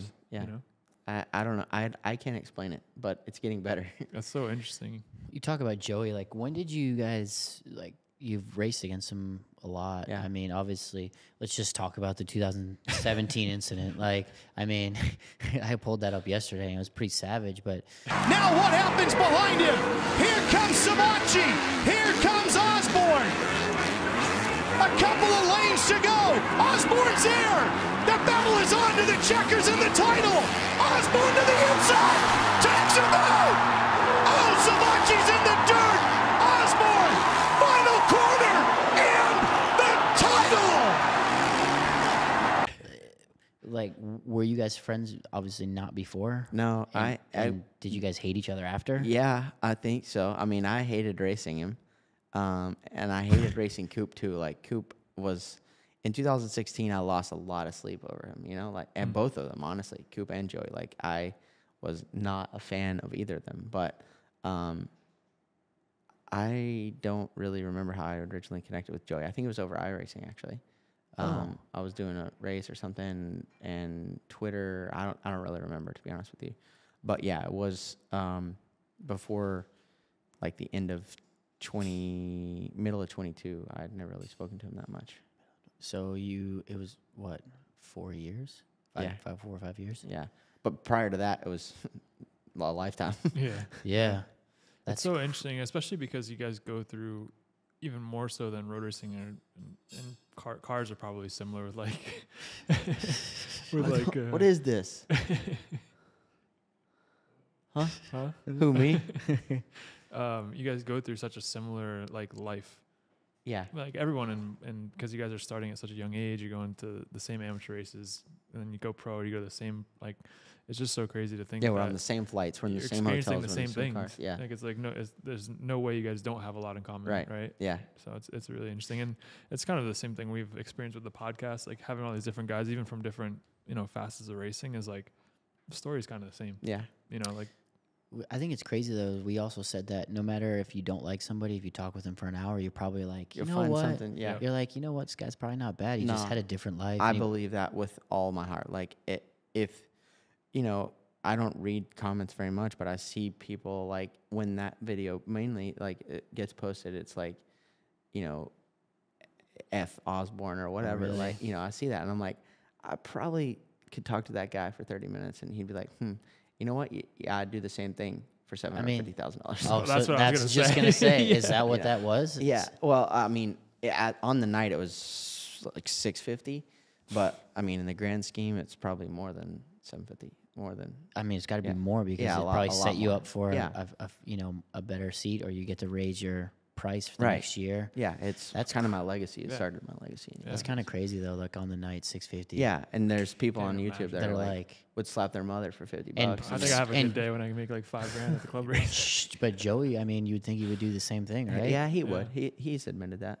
Did you what typically happens after like was there words like No, there was Really? nothing. It was a strange thing. I went to the podium? went to the podium, did all that. We went back. They had filed the protest, and I was already on probation because I had a little run-in with AC earlier in the year. So one thing that people don't really realize is my punishment was already kind of set. I didn't realize at the time when I did it that my punishment was set. But like the thing with AC is they brought me a paper that they wanted me to sign that said like I was on probation. It was a suspended $2,500 fine, and if I violated that probation, I would have a double $2,500 plus the suspended $2,500, so $7,500 total. And I said, I'm not signing that unless he signs it because he hit me first. And they're like, okay. So then he brought us both one. So then when it all went down, that was my punishment. Like it was $7,500. Cool. Yeah. See ya. So we were like, yeah, So they we'll couldn't write do the anything check to you, now. more or less. well, I'm sure they could have. I don't know what they could have, like they told me in the truck, like if we find you $100,000 right now, it wouldn't be enough. And I was like, I'll write that check right now. Like, just don't take points from me. Yeah. Like, I didn't care. $100,000 was a blip on the radar on the night and in the grand scheme of things. Like, just I said that. I mean, they don't really take points. Do they? Like, I mean, Now it seems like there's a things little have bit different. changed Yeah. quite a bit. Like, there's some weird things. Like, I think it's kind of weird. Like, they can like fine people now for like what Jet did to. Yeah. Like, I mean, okay, like how can you dictate that? I think Yeah. it's a little interesting on that, but like motocross, supercross has always been bar banging. Yeah. I mean, to the point of like sometimes like bars where it's like a little too much maybe, but like, dude, it's like the last corner almost. anybody's gotta In a take that shot, champion, you have to take that shot. Yeah. And if you set the precedent of you can't take that shot, what are we doing? Yeah. And genuinely, I didn't mean to take him out. Like, I hit him hard. Like, I needed, the last corner was a 90-degree right-hander. So he would have had to have, like, literally cleaned us both to do something. But I needed to, like, handicap him enough to where he couldn't get to me. Yep. And I was where I was. So it was just like, boom. And what happened if you both crashed? Like, what was the points? AC would have won. It depends on how quickly you get up. But, yeah, Wow. most likely AC So would've won. what's going through? I just want to relive this a little bit. Like, what's going through? No, what's going Take through us your through a mind? play-by-play. No, what's going through your mind in that race, knowing you've got to? Not a lot. It Are was you definitely the most like in the moment I've ever been in my life by light years. Like I just another world. Like I remember like 3 things from the whole moto.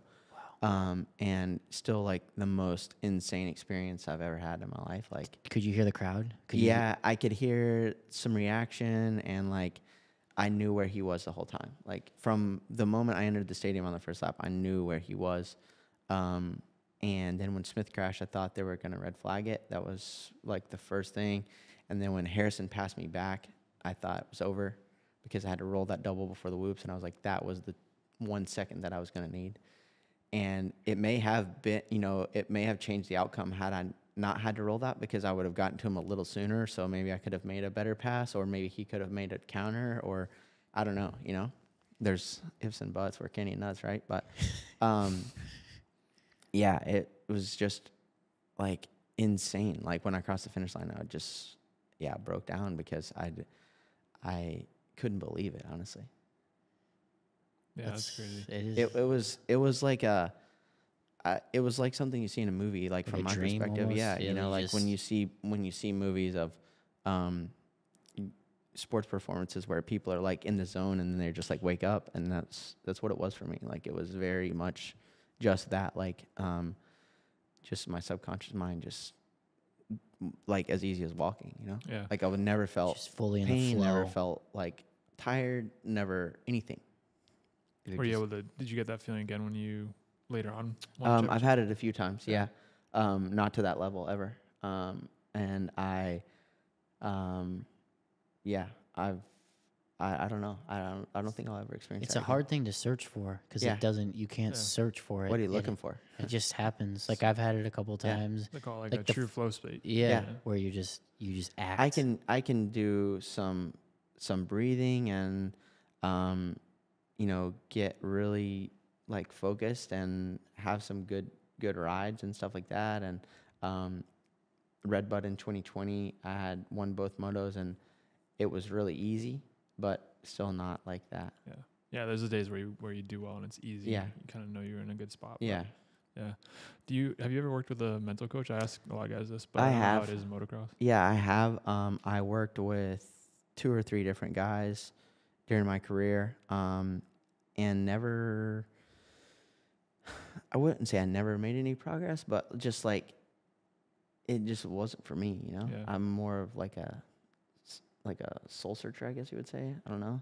I had a really big crash in 2020, right before COVID, the stop hit, and was contemplating retiring before we went to Salt Lake, like before outdoors that season.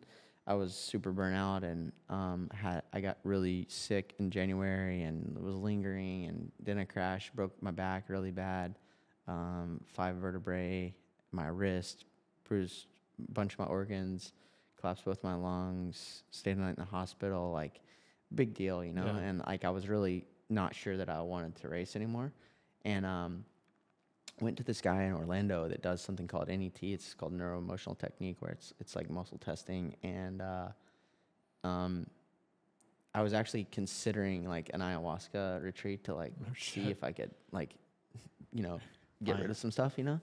And I've never done any sort of drug in my life. Like I didn't. I was really not.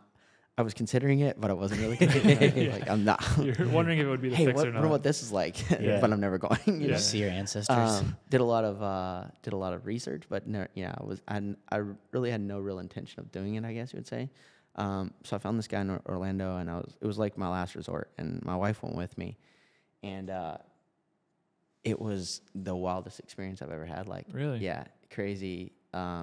Like just trauma and weird stuff that he could tell me from my past, like not psychic stuff, but like, just with muscle testing, like on the meridians of your body and stuff. And, changed everything for me. Like that? We went there for, an hour, and we were there for like 3 hours. We went there for an hour session. We were there for like 3 hours. And yeah, when I left, I was a different guy. Oh shit. Yeah. Is that something like this kid you're working with? Like you would bring him there kind of thing? I've or it's taken like, him there a couple really? times. Yeah. He didn't get the same result. Yeah. But, You feel like you have to be in a place to have to get out of that place though, kind of yeah, thing? I'll like everything, I think. Yeah. It was crazy though. My wife would tell you today, like, if I weren't there, I wouldn't believe it. Mm. That's super like, cool. Just different feelings, like Yeah. like So just- basically like becoming congruent with feelings and trauma and emotions and stuff from your past, like it's pretty gnarly. Cried a lot, sweated a lot, felt nauseous. No like, ayahuasca though. No drugs, like literally straight, like. That's and crazy. Like some people say, like when they go through something like that, like they feel like kind of cleansed. Is Yeah. that like where Yeah. did you feel like 100%. lighter and I left there and I was like, man, like, I don't know, like I felt different, but I felt just like quiet, like peace. And yeah, we went to Salt Lake, and I had ridden like, I probably had like 3 decent motos in me from beginning of March till June. I went there and got on the podium 4 times, won a race, and then just kept grinding while we didn't really have a schedule, and then won the outdoor series. Oh shit. Is that something you do that you don't tell anyone at the time? No, only like 3 people knew. Yeah. But like I've always experimented with like off the wall stuff. Like I had an ice bath ages ago. I've always kind of been ahead of the curve on that stuff. Like I said, I was just always kind of willing to do the little stuff that no one else was. So it wasn't really a surprise to people, I think. But yeah, it was a game changer for me. Do you think that there's I mean, I think is a common conversation in like all professional sports, but like the mental side of things, you think that there's like a little bit of a stigma around it, I guess, that people stay away from trying things like that because it almost scares them in a way. Yeah.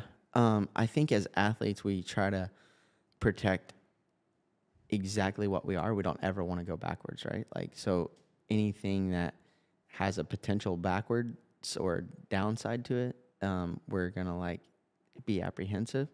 But risk is where you grow, I think, when you're outside your comfort zone. So you got to kind of take some of that risk every now and then. Yeah. Yeah, no, I get that for sure. I think a lot of it too is something we talked about on the last podcast. A little bit was like your identity.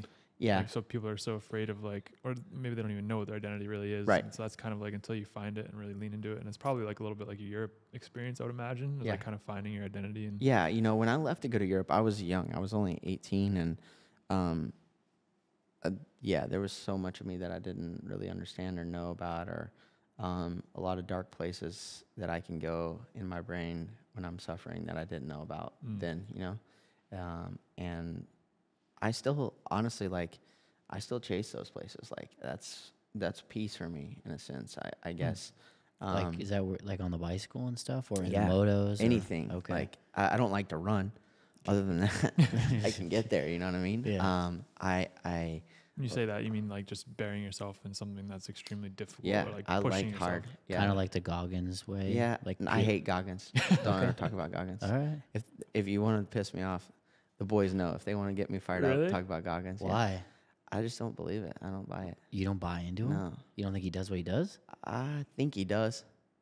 What don't you buy in? I just don't think you need to You say don't like the being F word that outward. much, and I feel like he's screaming at himself more than anybody. But I think he says that. Does he? I don't know. I don't know. All right. This guy lives by I read the Goggins. book, I and then like- I was like, Okay. well, I went golfing with some buddies, and they were like, dude, you got to read this book. Yeah. And I was like, okay. So I read the book, and I was like, I hate this guy. And then That's all right, though. no, I mean, maybe I don't hate him. I'm sure that like we said earlier, like I'm sure we could sit down for 30 minutes. We have a lot more in Yeah. common than what I know, but it's just not I really feel my like those style. books are tough too. I've read a few, like I think it's Edel Grove. There's a few of those like kind of guys. Yeah, MJ's like trainer, Michael Jordan's trainer, wrote a few books. I but read one of those. I can't remember the name of it now. they're good though, but it just feels like it's like a constant like regurgitation of like the same thing in Yeah. like in like a very outward kind of way. And Right. it's not really. And I productive. also like with Goggins' story, like not so much some of the stuff, but some of the stuff, yes. Like in amateur motocross, it's pretty much an epidemic. Like there's always kids getting the crap kicked out of them and stuff like that. like so that hard ass. yeah. So I think that like polarizing that kind of bummed me out or something. I don't know. I just don't have the Goggins obsession, but That's all right. I'm sure we have more in common than I know. Yeah. Talking about youth, I guess amateur wise, kids and that whole scene.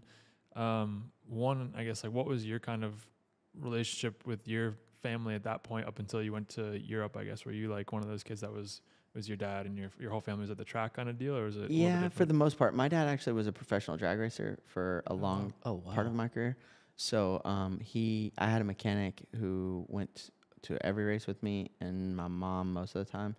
And then my dad raced a lot on his own in his car. So whenever I went pro, he was already done, but only for maybe 1 or 2 years before that. And then, they were involved though, very involved. Yeah. We owned a motorcycle shop, and I did a lot of work there, and that's where I learned all the stuff I know about dirt bikes and how to work on them and all that stuff. So, they were super involved. But you didn't have like your kind of stereotypical like moto dad No. upbringing, where it's like you and No. him in the RV. No, Going not everywhere. at all. No. Oh, okay. wow. No, I never had that. My parents have never taken money from me. Pretty clean background for that point. Well, that's pretty cool. So, Yeah. so Brothers for or you, sisters? No, only child. Oh, wow. Yeah. Okay.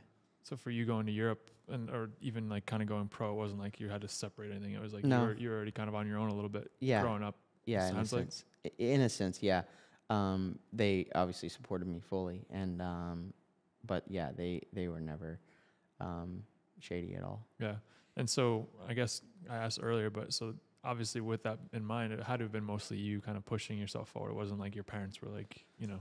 Yeah, it was strange because my mechanic had an idea and my parents had an idea, and there was always just like, for me, it was like I was the middleman. So Power it was always struggle. kind of, a little bit strange for me. Hmm. But like I said, whenever I went to Europe, that was the first time where I felt like, okay, like this is how I want to do it. You know, this is You how kind I'm of going took, to do it. it was like all positive. It seems like it doesn't, I mean, like from what I hear, I mean, obviously but it seems like you took like not doing the best on your debut and then going to Europe as a positive and not a negative to go. Well, and it up was the normal chain. the last chance for me, period. Like there was the last chance of me. Were you in the dumps or were you motivated? Like, I was open. okay. I was open. Like I was good with it. I wasn't bummed at all to go there. I had been in Europe a lot as a kid with doing testing with KTM and the pre-production development for the KTM 85. That's so so crazy. I'd spent a lot of time in Europe, and it, like, I always felt like it fit me there. You know, like I always felt. Some people go to Europe and they hate it. They're like, "Where's the ice? I don't have air conditioning." And I was just never like that. Like I didn't care, and so I felt not indifferent about it, but in a way, I felt like it was okay. You know, I was just ready to go. That is crazy. What do you think about, and I know we talked about like kids not maybe starting as younger factories, getting involved so young, but what do you think about some of these kids now that are going pro and not living up to that expectation? Like, what do you think is, I guess, causing that? Is it because the competition's so much harder when you actually go pro, or like I look at the window's so short Yeah. right now, especially because there's this weird timing where there's these guys that are like 26, 27, 28 years old that have taken their knocks on somebody else's money, and they're ready to win. You know, they're ready to get on the podium every weekend, and they'll do it for the same amount of money that these kids will do it for. And you're going to take that guy over this guy every time. You know what I mean? You want to win races. You want to get results. So, to me, they need to go a little later, you know, mature a little bit more, make sure you're ready, make sure that you're dialed in, make sure that your bike is, you know, you're on a factory team or you're on something good, but then the factory teams are pushing them earlier. So it's a tough mix. But if I were a team owner, I'd be hiring those guys like RJ Hampshire, you know, just older guys that are primed and ready to win. Jordan Smith, that have taken their knocks on somebody else. And they're ready to win races, you know. But you don't have to learn with them. Do you think it's also good though, because like 250 teams have got like 4 riders, 2 on each side or something like that? Like, do you think it's good to have like a senior guy in there to like help? Because we notice it in ours, like it's really good for development and things of that nature, not to get lost, right? It's absolutely imperative, in my opinion, or to have a really good test rider that you trust. And I think that the test rider thing is really good. Like I see myself being a benefit in a position like that. But at the end of the day, the rider has to make the decision. And what I think the test rider is really good for is like weeding out bad shit. Yeah, some stuff that you get down a rabbit hole on, which I've done before in my career, where you know, I follow this path and then I'm 6 weeks into the series with no results, and I'm like, dang it, like my bike sucks, you know. Yeah, we know that very well. Yeah, we've done that. Yeah. So I think that that's where a test guy comes in. Like, you just narrow the window, and then there's this kind of box that you can kind of venture out from. So like, does every manufacturer have a test rider? No. So like, okay, so I know like Tickle, they say is really good for the order at Kawasaki. Like, is Hanny is he a test rider? Hanny's at Husky, yeah. So he's a test rider? Yeah. And was he at Honda, or was he doing his own thing? He was at Honda, but I'm not sure what his position was. He may have been a test rider. He did some testing for sure, but I'm not sure that he was like the guy. And does KTM have a guy? KTM has Ryan Marias. I'm not sure how much he's doing now that Hanny's there. He does more like production side stuff, but he's just a really good feel guy, and someone that they built trust in, you know, that Coop really trusted. So, like I said, he just narrowing the window is a big piece. You know, it's a little bit less load, a little bit less risk on your guys that you're paying to win races. So it's a positive thing in my opinion. I just see a lot of these kids, like I look like Ryder D or some of these like prodigy kind of upcoming kids, and it just seems like there's a lot of expectation, and you almost wonder if the expectation is more of the problem than anything else. Like obviously they had the talent to get there, but it's like what's the missing piece? What's the missing piece? Yeah, you know? I think that just a big transition. Yeah, it's a huge jump. No matter if you're the best amateur guy, it's still like it's like this to get the Supercross. You know what I mean?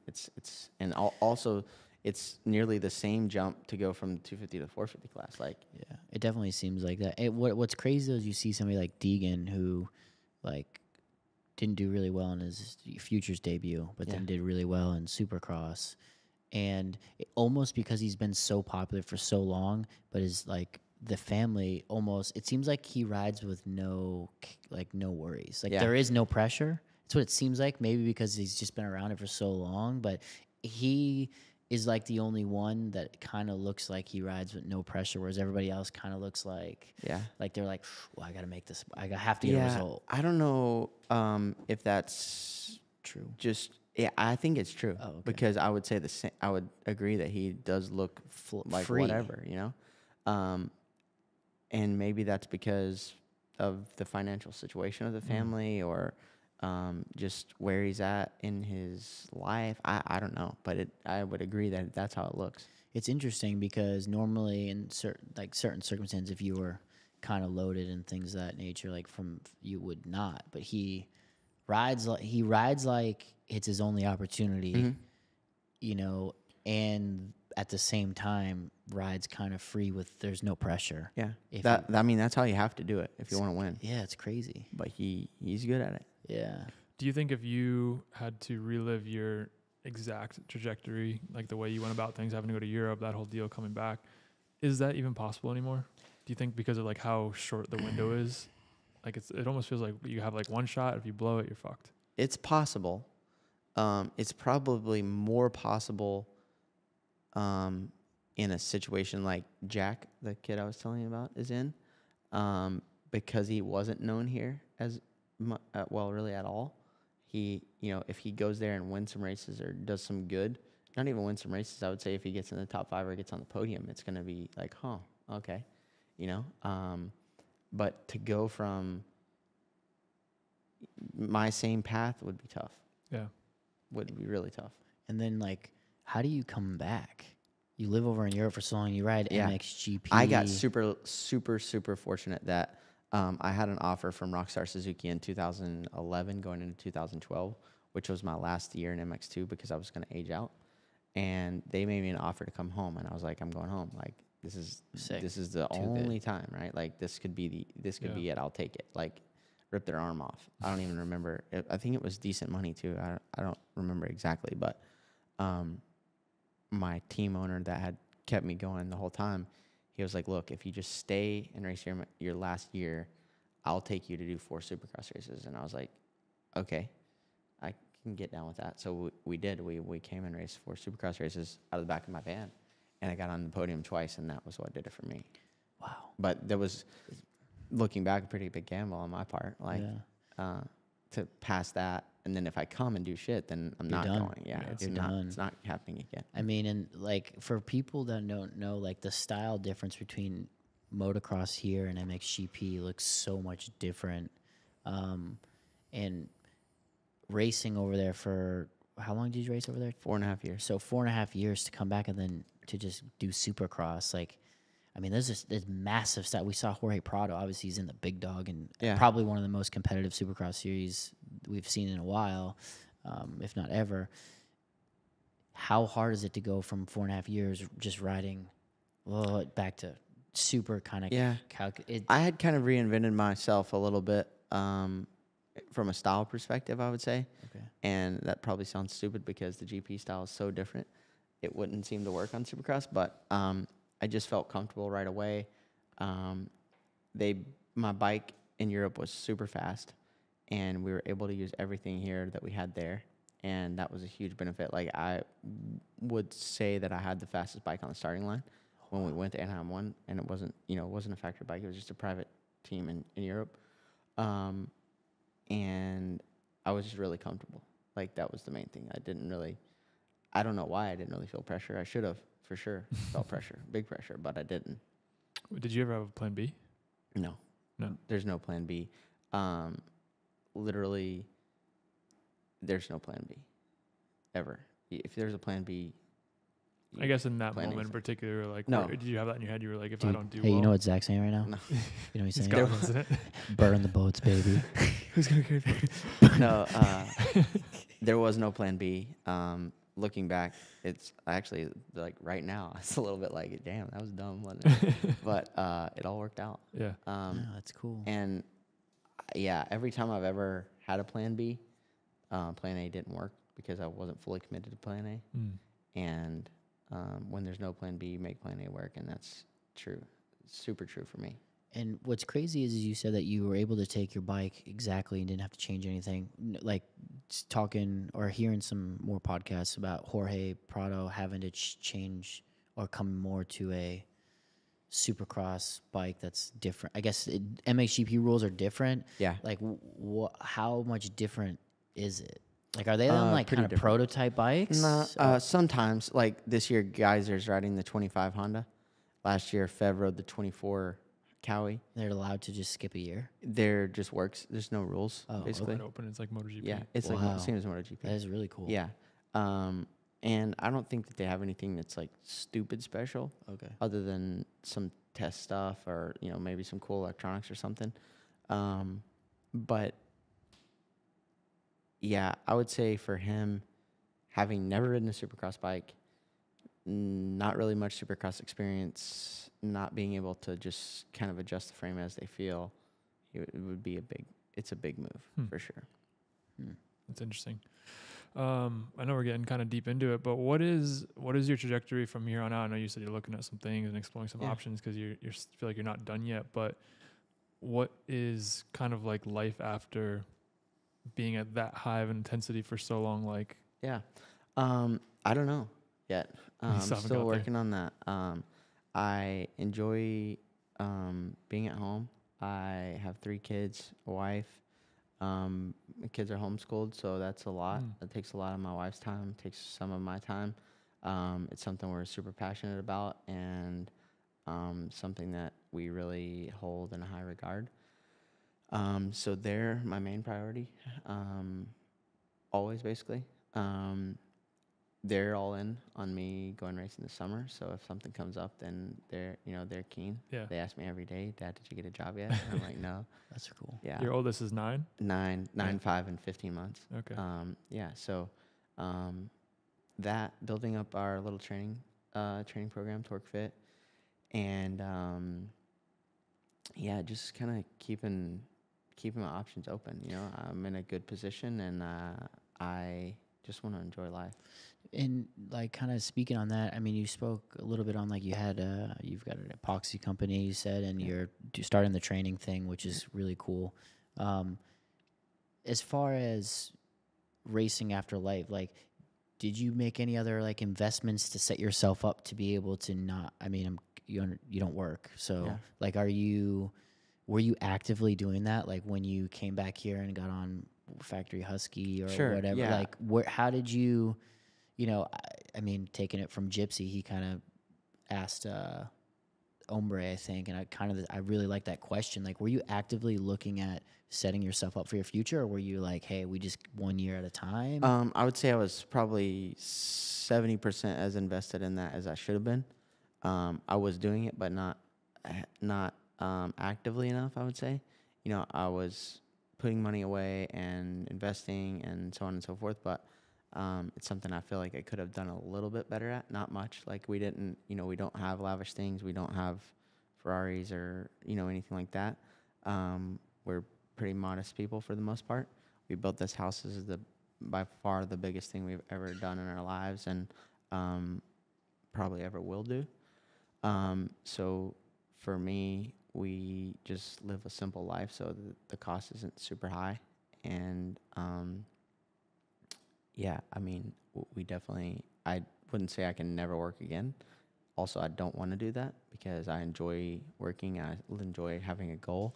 I've had a goal my whole life, and I really struggled in 2022 doing the ambassador thing for Husky without a goal. It was a really strain on me, honestly. Like I wasn't training. I was just kind of taking money, and I didn't like that.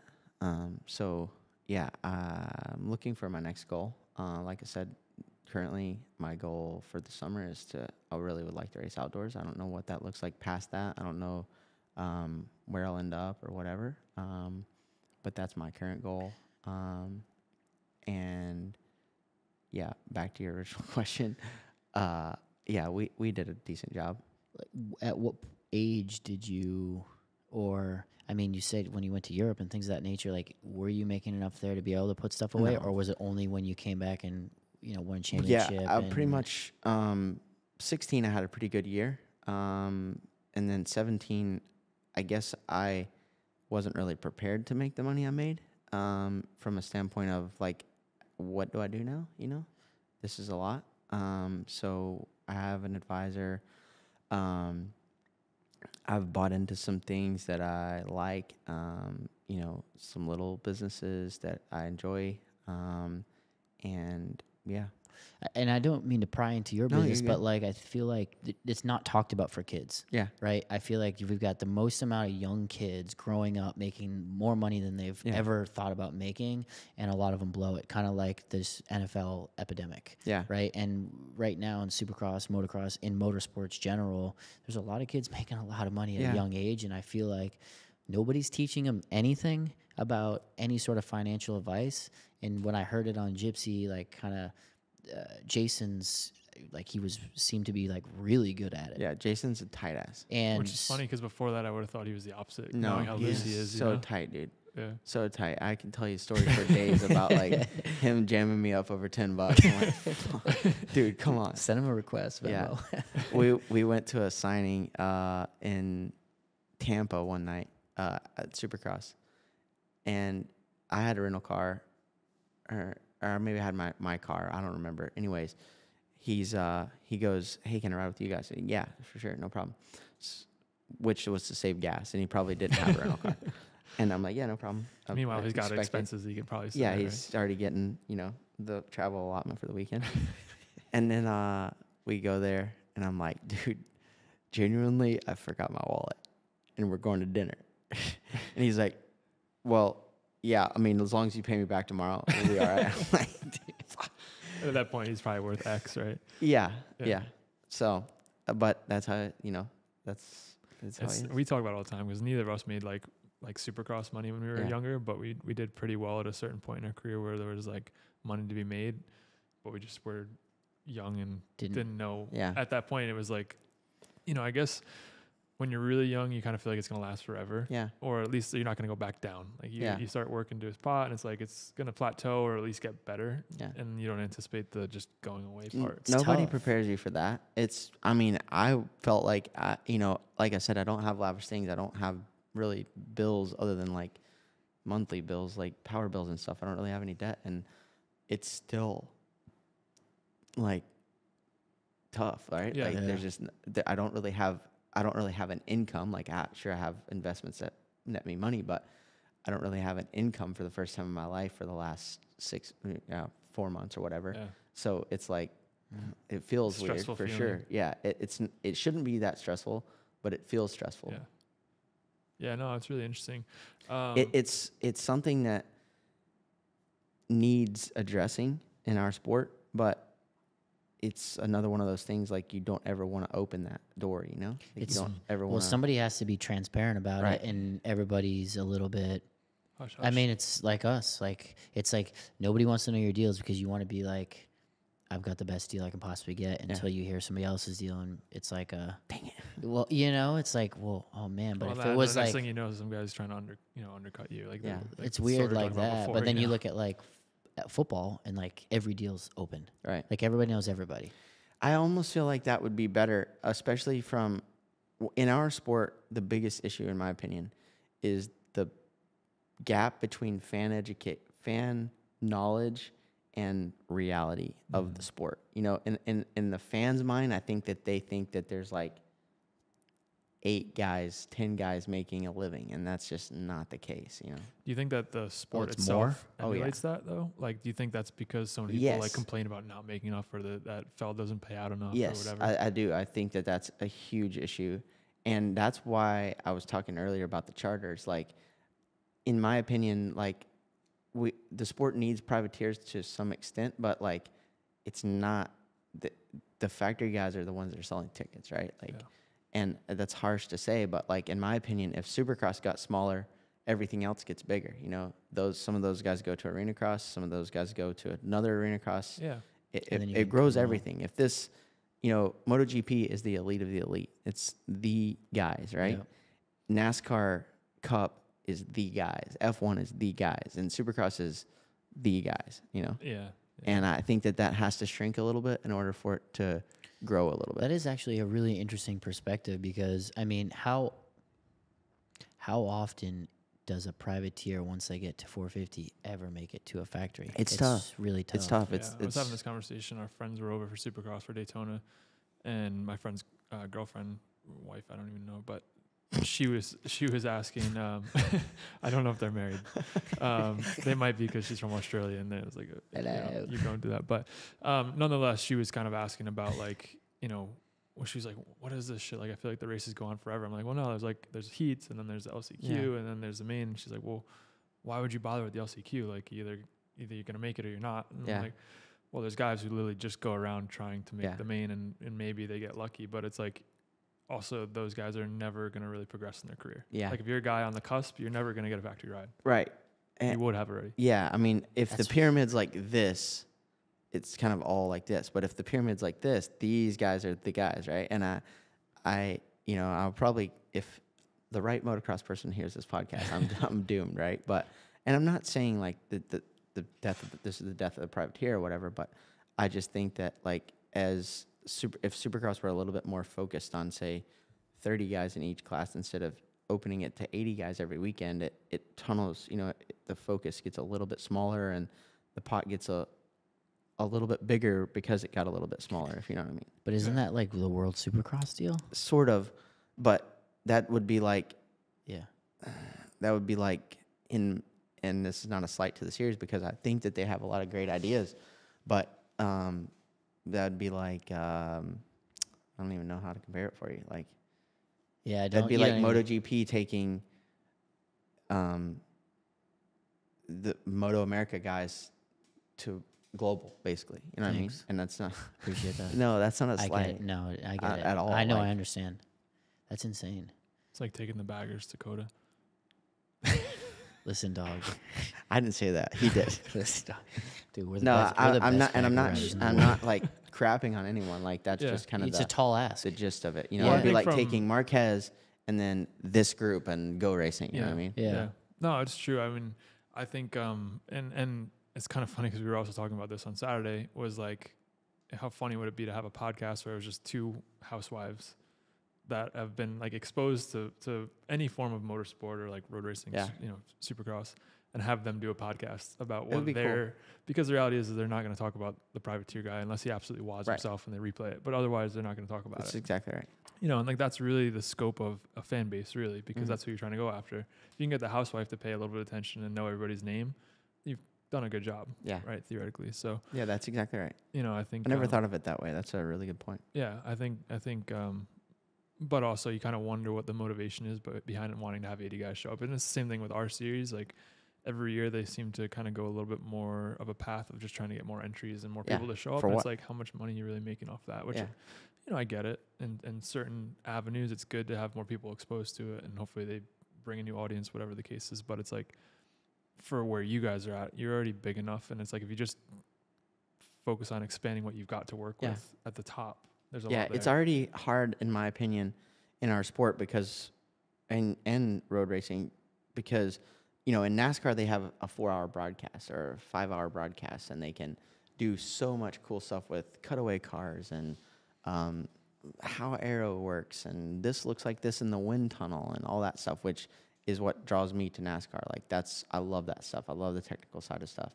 And they have a ton of time to make stars. Like, they have, you know, 40 drivers that have high-level sponsors that paid a crap ton of money to be on the car for the Daytona 500 that may get 3 seconds of coverage if they're in 35th, you know what I mean?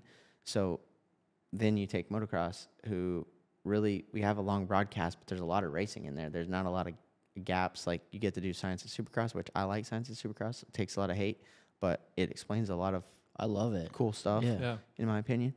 And then there's just no time to really make stars unless you're winning the races. You know what I mean? What do you think? Could you put a dollar figure or like an average income across? Because you said that you think a lot of guys make less money, or you think that the perspective is that there's a lot of guys, or a lot fewer guys making money than there is. Yeah. How many guys are actually making enough money that you would consider like a good living? And then what is that average kind of number, you think?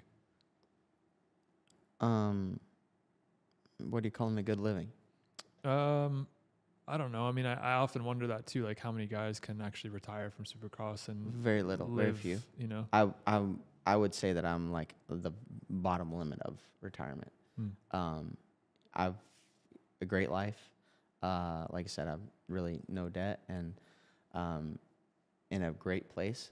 But like just FU money to go fly around in my jet? No, for sure. You know what I mean? I think that that's pretty elite. That's probably 3 or 4 guys in the history. Guys making between 150 and $500,000 a year. I would say there's 15 of those. Oh, wow. More than that, probably another 15. Wow. That's a lot of guys. Yeah. So, and is that obviously split between 450 and 250? Yeah, I would say, there's a lot of those guys in the 100 range, 150 to 300. Is that kind of like a 250, like when you come in, is it kind of like 100,000, 150,000? This is what you got. 300 is a really good 250 guy. But, big if you win, bonuses? if you win a championship, you're suddenly making $1 million.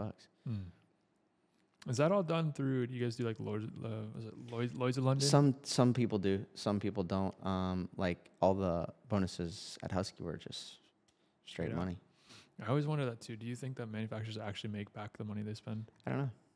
Like it's racing. You're either doing it or you're not. Yeah, no, for sure. That's all I can tell you about racing. It's like every time I see somebody trying to do something on a budget, it's like, no, you're going racing or you're not going racing. Mm-hmm. I guess I always think in the terms of like when you see some of these guys in like the MLB, for example, like dude who just what was his contract, like $700 million. Like, how do you? I guess they have a way to quantify seats and that kind of stuff and like figure it out. But it's like, how do you? Yeah, but it's not that. It's not that. He's got the entire Asian market. That's why.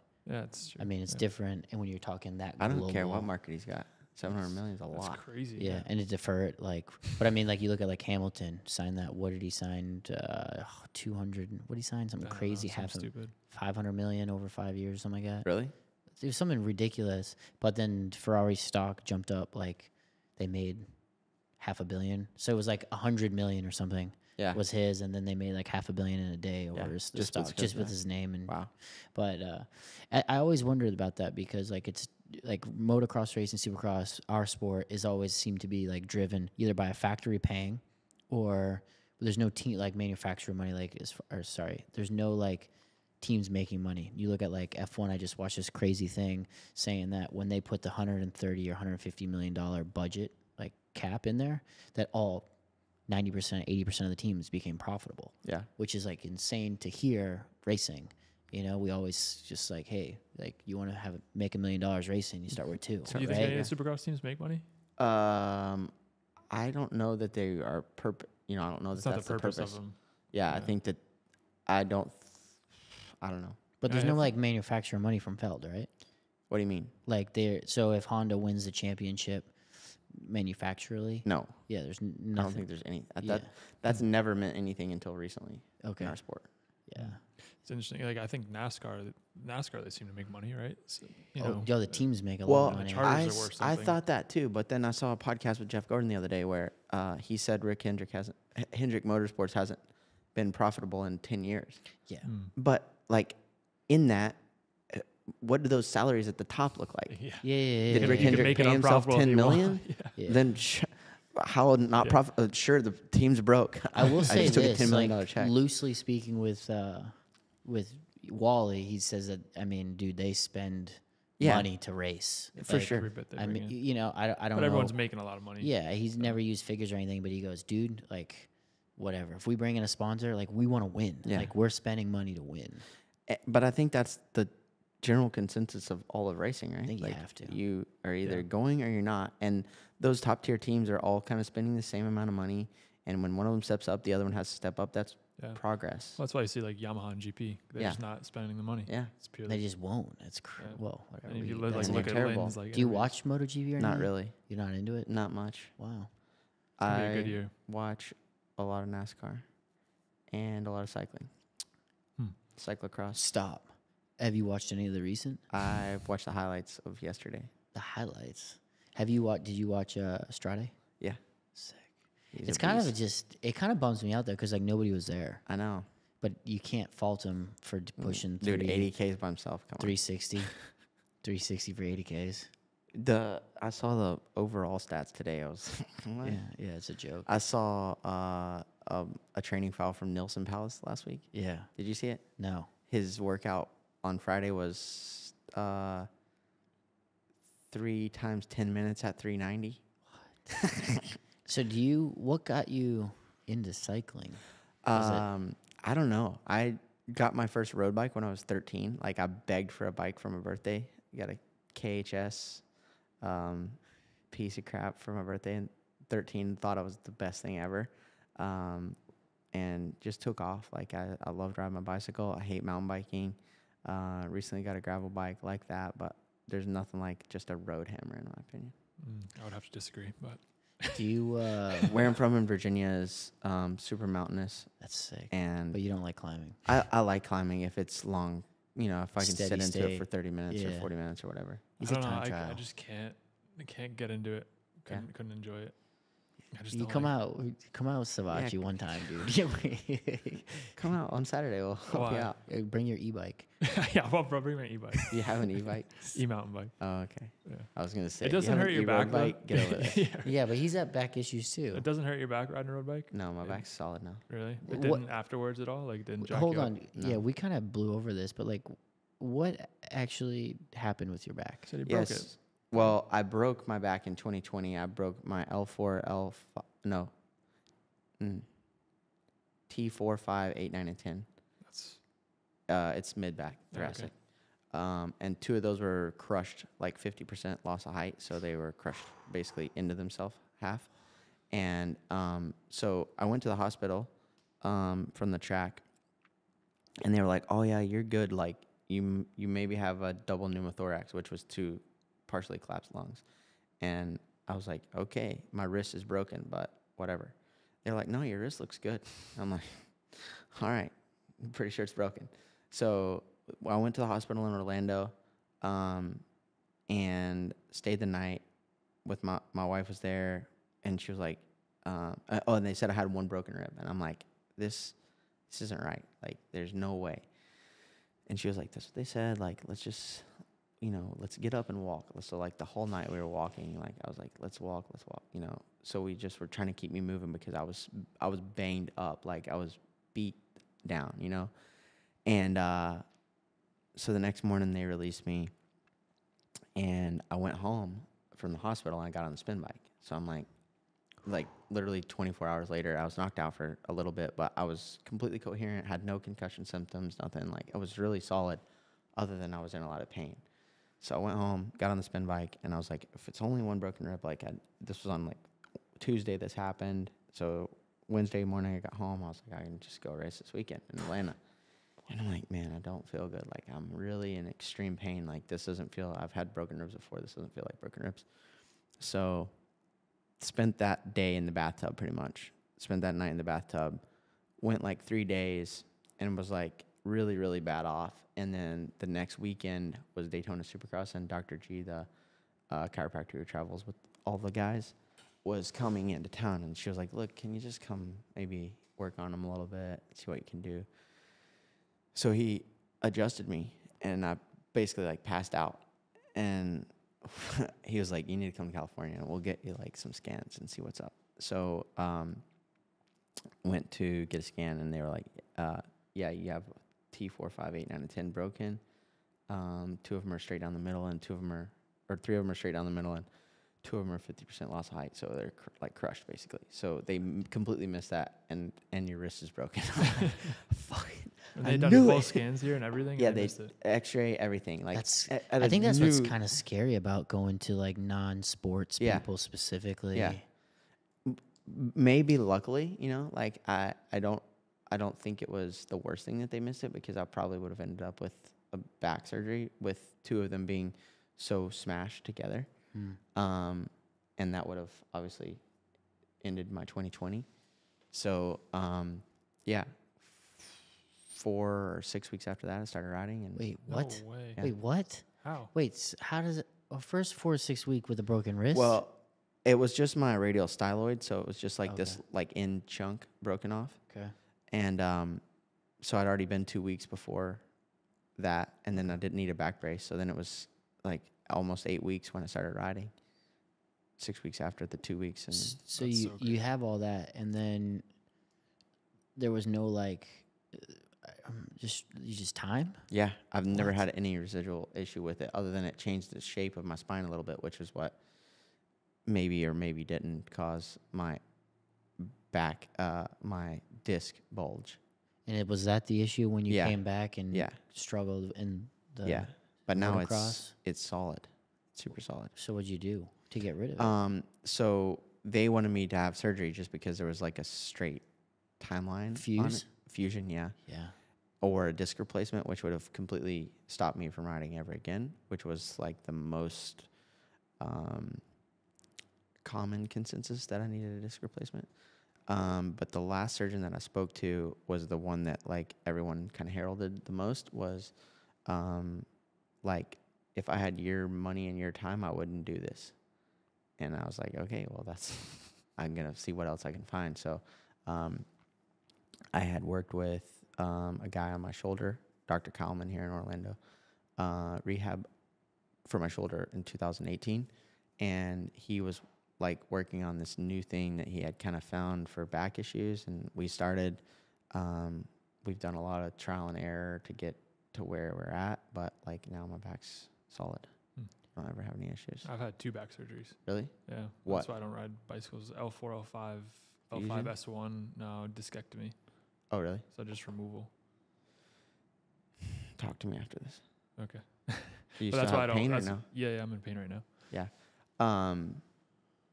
You need to talk to me. Yeah. But that's why I don't ride road bikes. Because Yeah. the first time was when we were in California? Yeah, We were I remember riding you. quite a bit, and the 5th day we'd done, I don't know, like 30-mile days for the whole week. The last day I woke up and I couldn't walk. Really? Yeah, I don't have any pain riding my bicycle. I really don't struggle with any issues. That's so crazy. Yeah. So so your back is solid now. Yeah. Like nothing really. That's insane. I think a lot of people, I mean, maybe in the industry would know, but I don't think really people would have known. Like I figured it was just because of the first crash. Like that, or when they said back issues. Yeah, no. no. Like nobody knows that it was. They were Two actually separate two issues. separate things. Yeah, 2 separate issues, and then also my And the disc. Was my wrong. disc thing. It was my L5S1, which is where your pelvis meets your spine, basically. And I had like a incomplete spina bifida from when I was born there. So like spina bifida means your spinal cord's outside of your spinal column, and you're paralyzed basically from wherever that level is down. So I had like a disc or a vertebrae that's incomplete there, but my spinal cord's fine. Yeah. So it was like a birth defect, which made it all kind of a little bit more complicated to troubleshoot. But yeah, here we are. That's pretty crazy. I guess last thing, circling back, because you said you're not really into MotoGP. What would it take for you to become interested in MotoGP? Just out of curiosity from a guy, because like for me, motorsports-wise, I don't watch NASCAR, but I grew up on it. But generally, I'll watch anything. I don't know. I don't know why I don't watch it. I hate F1 because I don't feel like that's racing. I feel like there's so much the electronic stuff and the DRS and all that. I agree. I don't like it either. I'm just not into it. I think they do a great job with like social and their whole building the personalities. I think they do. Yeah, a good but job I with don't it. like the personalities either. It's something that I don't can't like the relate to. personalities. Yeah. I'm just a down-home boy. I can much more relate to Kyle Larson or Denny Hamlin or someone like that, than Lewis Hamilton or For sure. Max. What or about the whatever. watermelon man? Ross Chastain? Yeah. Yeah, he's down the road. Is he? Yeah, Here? like an hour. No way. Yeah, he's from Florida. He's getting a lot of hate, man. How did you not know that? I didn't know that. Well, dude, He's a new NASCAR I'm a new Oh, NASCAR fan. NASCAR newbie? New blood. I'm an up-and-coming crew Watermelon man. chief. So do you know why he's the watermelon man? Yeah, because he's like a fifth or fourth generation Yeah. watermelon farmer. Yeah. Melon One, it's called. Is it? Yeah, my mother and father-in-law used to grow melons for us. That's crazy. Yeah. I just nickname everybody, so. So I guess I need someone that I can relate to. Okay. A dog in the or horse. Yeah, in the, horse in the race. yeah. I just don't have that. I've been to a race. I went to Coda in 15, I think. Thought it was sick, like super awesome. The other thing is I wouldn't know where to turn it on if I needed to turn it on. Like is it a subscription thing? Subscription. Yeah. I mean, that's the best way. Their Yeah, subscription MotoGP platforms the sick. best. Really good. Yeah, it's really Yeah, good. and I'm about that. Like we don't have cable or anything, so I'm down. They do really good job with like FP1 too. Like they do a good job. can Maybe watch this every is my cam on year. the bike. Has the first one happened yet? No, it's this weekend. Okay, so I gotta. Yeah. But it's tune big in. because Mark Marquez, you know who Yeah. it is, obviously. He Went to switched, Ducati. Went to Ducati. Yeah, But he's on a privateer Ducati. yeah, the Corsini, right? Yeah. Well, it's and a crazy. year So I So I behind. guess I know a little bit more Yeah. than. Well, what's But crazy? you don't actively like. I don't actively watch races. Yeah. I would say that I follow it on Twitter How here about and there. you just promise me you'll watch this one? I'll give you my login, and you can watch the first weekend. Where is it? My login? No, where is the race? Oh, it's in Guitar. Qatar. Under the Okay. lights. Yeah, it's Okay. at night. It's a good race. I Yeah. think for him, who would he? I watched a lot in 20 actually. I feel like when you Rins would, won. like Miller would be or Miller would- Bender. I know Miller a little bit. I rode with him at 83 a couple years ago, and Is he quick? Because he looks quick. he's hairy, dude. He's fast, but like a throttle jock. Like I'm like, dude, you need to chill out. I feel like that's just Jack as a person. I love it, dude. He's good on a bike. Yeah, he was. I was impressed with how not scared he was to crash, especially like in his position on a He dirt builds bike, like et cetera, he builds et like a cetera. compound at his I know. house. It's freaking wild. It's so That's crazy. super cool. That's So I want to send you a login so you don't have to pay for the first one. I'll watch it. Yeah, I'm definitely not like anti MotoGP. I'm anti. What I Yeah, like I- about GP though is like, all right, so there's like 8 Ducatis, and they're all like, okay, you've got a 2024, a 23, Yeah. but like they're not that much different, you know. Whereas like there's 8 guys on those bikes that could freaking win, right? Yeah, you got the Yamaha that's like kind of F1. But who's the factor? factory team? Pecco and Bastianini, Bastianini. and then you've got Marquez, and then you've got VR46 with D'Antonio and Bezzecchi. Yeah. And then you have Pramac with Jorge Martin, who chased what's his name to the Pecco Yeah. to the championship, and Morbidelli. Yeah. And all the those are all. I mean, you've got 4 factory Yeah, motorcycles. those are all good guys. Yeah. You know, and then you've got like the likes of. I mean, we know Honda's not going to do shit, right? Because they're not. But like Aprilia does really well. But who went to the Honda? Marini. Oh. Yeah. And Yamaha is still Fabio. Fab Quartararo and Yeah. Rins. I was saying earlier I watched a lot in 20 when Rins won. Suzuki. Yeah. Yeah. Suzuki's not in it anymore. Yeah. But no, it'd be interesting. I love that's a great question because like for our sport, it's interesting. Like, what does it take Yeah. for somebody to watch? So I grew up in drag racing, obviously, like I said, and what's where I see the big issue is in drag racing, especially. There's no new fans. I went to a local drag race a couple weeks ago with it was like a preseason race, but there were all the big guys, John Force, everybody was there, and there was the mean age must have been 55, like, and me and my son, you know, and when I went to NASCAR, when I went to the 500, dude, there were a lot of like people that I would not expect to be Yeah. in a NASCAR race. Dude, you know, it was I feel like that's a new I'm- thing It's too, though, a little packed. bit. Because I'm from Bristol, so I've been around NASCAR my whole life. Like, that's redneck heaven. And these people I saw at Daytona were not the people I saw when I was a kid. So whatever they're doing, like, sure, maybe their fan base is down a little bit, but they're bringing people in. I don't think it is at Daytona. They said they sold out the fastest they've ever sold out. And I think at Daytona, because I went there and I was like, oh, for a Monday, is this light? Because we had a handler, and she's like, this isn't light. This is the most I've ever seen here. Yeah, and I it was like, mental. It's a Monday. I went on Monday thinking I wasn't going on Sunday. Then when it was Monday, I was like, dude, I'll take my little guy and we'll go and there'll be no one there. And I was wrong. Dude, it was packed. Packed. So back to what I was trying to say is we've got to find a way to bring new young people. We all have passion for the sport. I'm 34 years old. Supercross is a little bit more relatable because there's younger kids, but like, especially in drag racing, NASCAR, those sports, you've got to find a way to bring. I think the biggest thing kids. that people don't think about is the fact that, like, generally speaking, motorcycle racing, road racing, motocross, supercross, even, unless you have an aspiration to actually ride, there's really not many people that are fans. And that's kind of finding how to get people to be a fan without feeling like they need to be somebody who's actually going to go out and do it. Like NASCAR, I don't think everybody in the stands thinks they're going to race NASCAR someday. Where like if you go they all drive a car. They all drive a car. So that part of it's relatable. I think Bridging that's why that gap is the hard problem. I think that's why Europe does such a good job, because there's so many motorcycles on the roads. Two Yeah. wheels. Yeah. And there's a lot of tracks too. Yeah. If you told me right now to go to a track, Bushnell is the only place, and that's a go-kart track. Where's the nearest like road race course? Jennings is in Or Valdosta. Miami. Where's that? Valdosta. Oh. Yeah.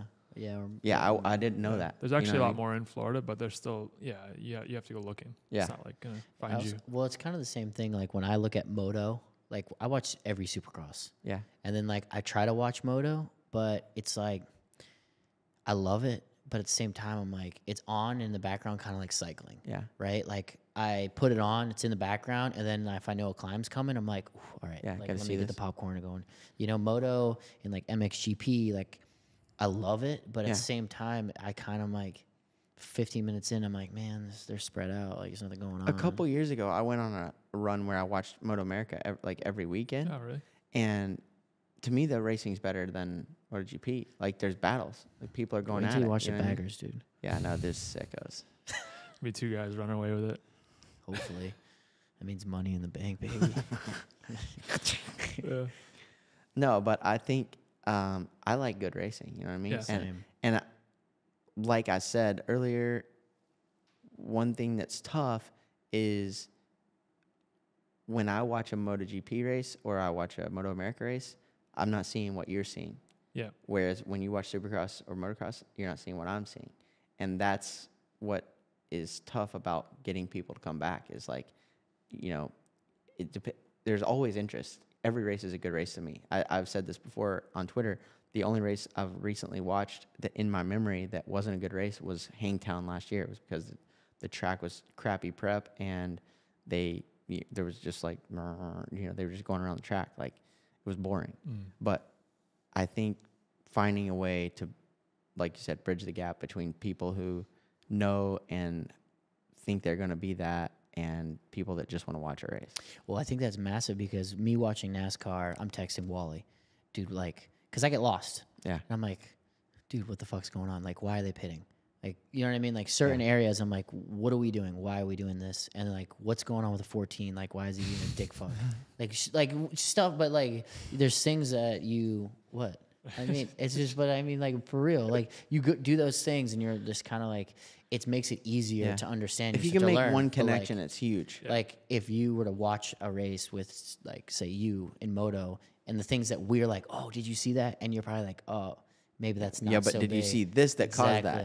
I feel like that would be a cool idea for a podcast, honestly, like a live stream, but watching it with people who actually know what's going on. Yeah, Gypsy kind of does that, but he's not watching what I'm watching. Yeah, exactly. Yeah, no, like, you need somebody, like, professional and whatnot, but... I would like to do that where you just did, even if it was just like, all right, I'm going to review 4 races and talk about what I'm seeing that you definitely aren't seeing. That'd be sick. And people would be like, whoa. I think that's why people jumped on the Stu train. Yeah. Because he's just kind of, he started doing that. Yeah. And I don't personally follow it all the time because I struggle with just him. Like, it's just not him personally, just it's only focused on him the whole time. And he's kind of running that show. but the information he says is like so like, whoa, yeah, I didn't. Insightful. Yeah, there you go. That's the right word. Yeah. But cards are ready to go. So Yeah, dude, we gotta clip it. Let's do it again though. yeah, we need a part 2 for Yeah. sure. No, But we it's have been a really final fun. question. We got a final question. You do? You gonna hit it? You did? Yeah, I did the last one. All right. So you're on death row. Obviously, we have no idea why you're on death row right now. Maybe for cleaning Savachi out. So, Wasted. and what would be your death row meal, right? So when we say death row, like our death row meal, The last meal you're ever gonna eat Yeah. before there you you get go, All right, with a drink, whatever you want. Yeah. Okay. This is really quick, so it seems like I put a lot of thought into this, but I haven't. I want an Arnold Palmer from Chick-fil-A with extra ice. Yep. I want a ribeye off my grill, like 14 ounce, and I want a loaded baked potato, crispy outside, and then a creme brulee and a cheesecake. Yes. And then just hit me. I love it. Hit me though. with Zap me. That's sick. Well, thanks so much, dude, for coming on. It was a long one. We did a lot. We covered a lot of shit, but it was really good. Yeah, And enjoyed it. stoked to have you. Thanks for having us to the compound. And Yeah. place is sick. I got to figure out how we can mount one of these at the Ocho. Put my beamer up on the wall. I'll get you some mounts. My buddy made those mounts. Yeah. Really? Yeah. All right. Dude, seriously, this has been awesome. Thanks Yeah. for taking the time. We know it's like a lot out of your day and stuff, but really appreciate you hosting us. And please come to Chalkwalla so we can do like a, ride Yeah, it'd be sick. road racing I wanna and do stuff. And then if we're in Bush now, if you got a suit, dude, just come ride my bike. I got a suit. We'll put some spandex on. All right. Yeah, the spandex is Dude, thanks again, man. We appreciate it. No problem. sick. Cool. All right. Thanks, dude. Sweet.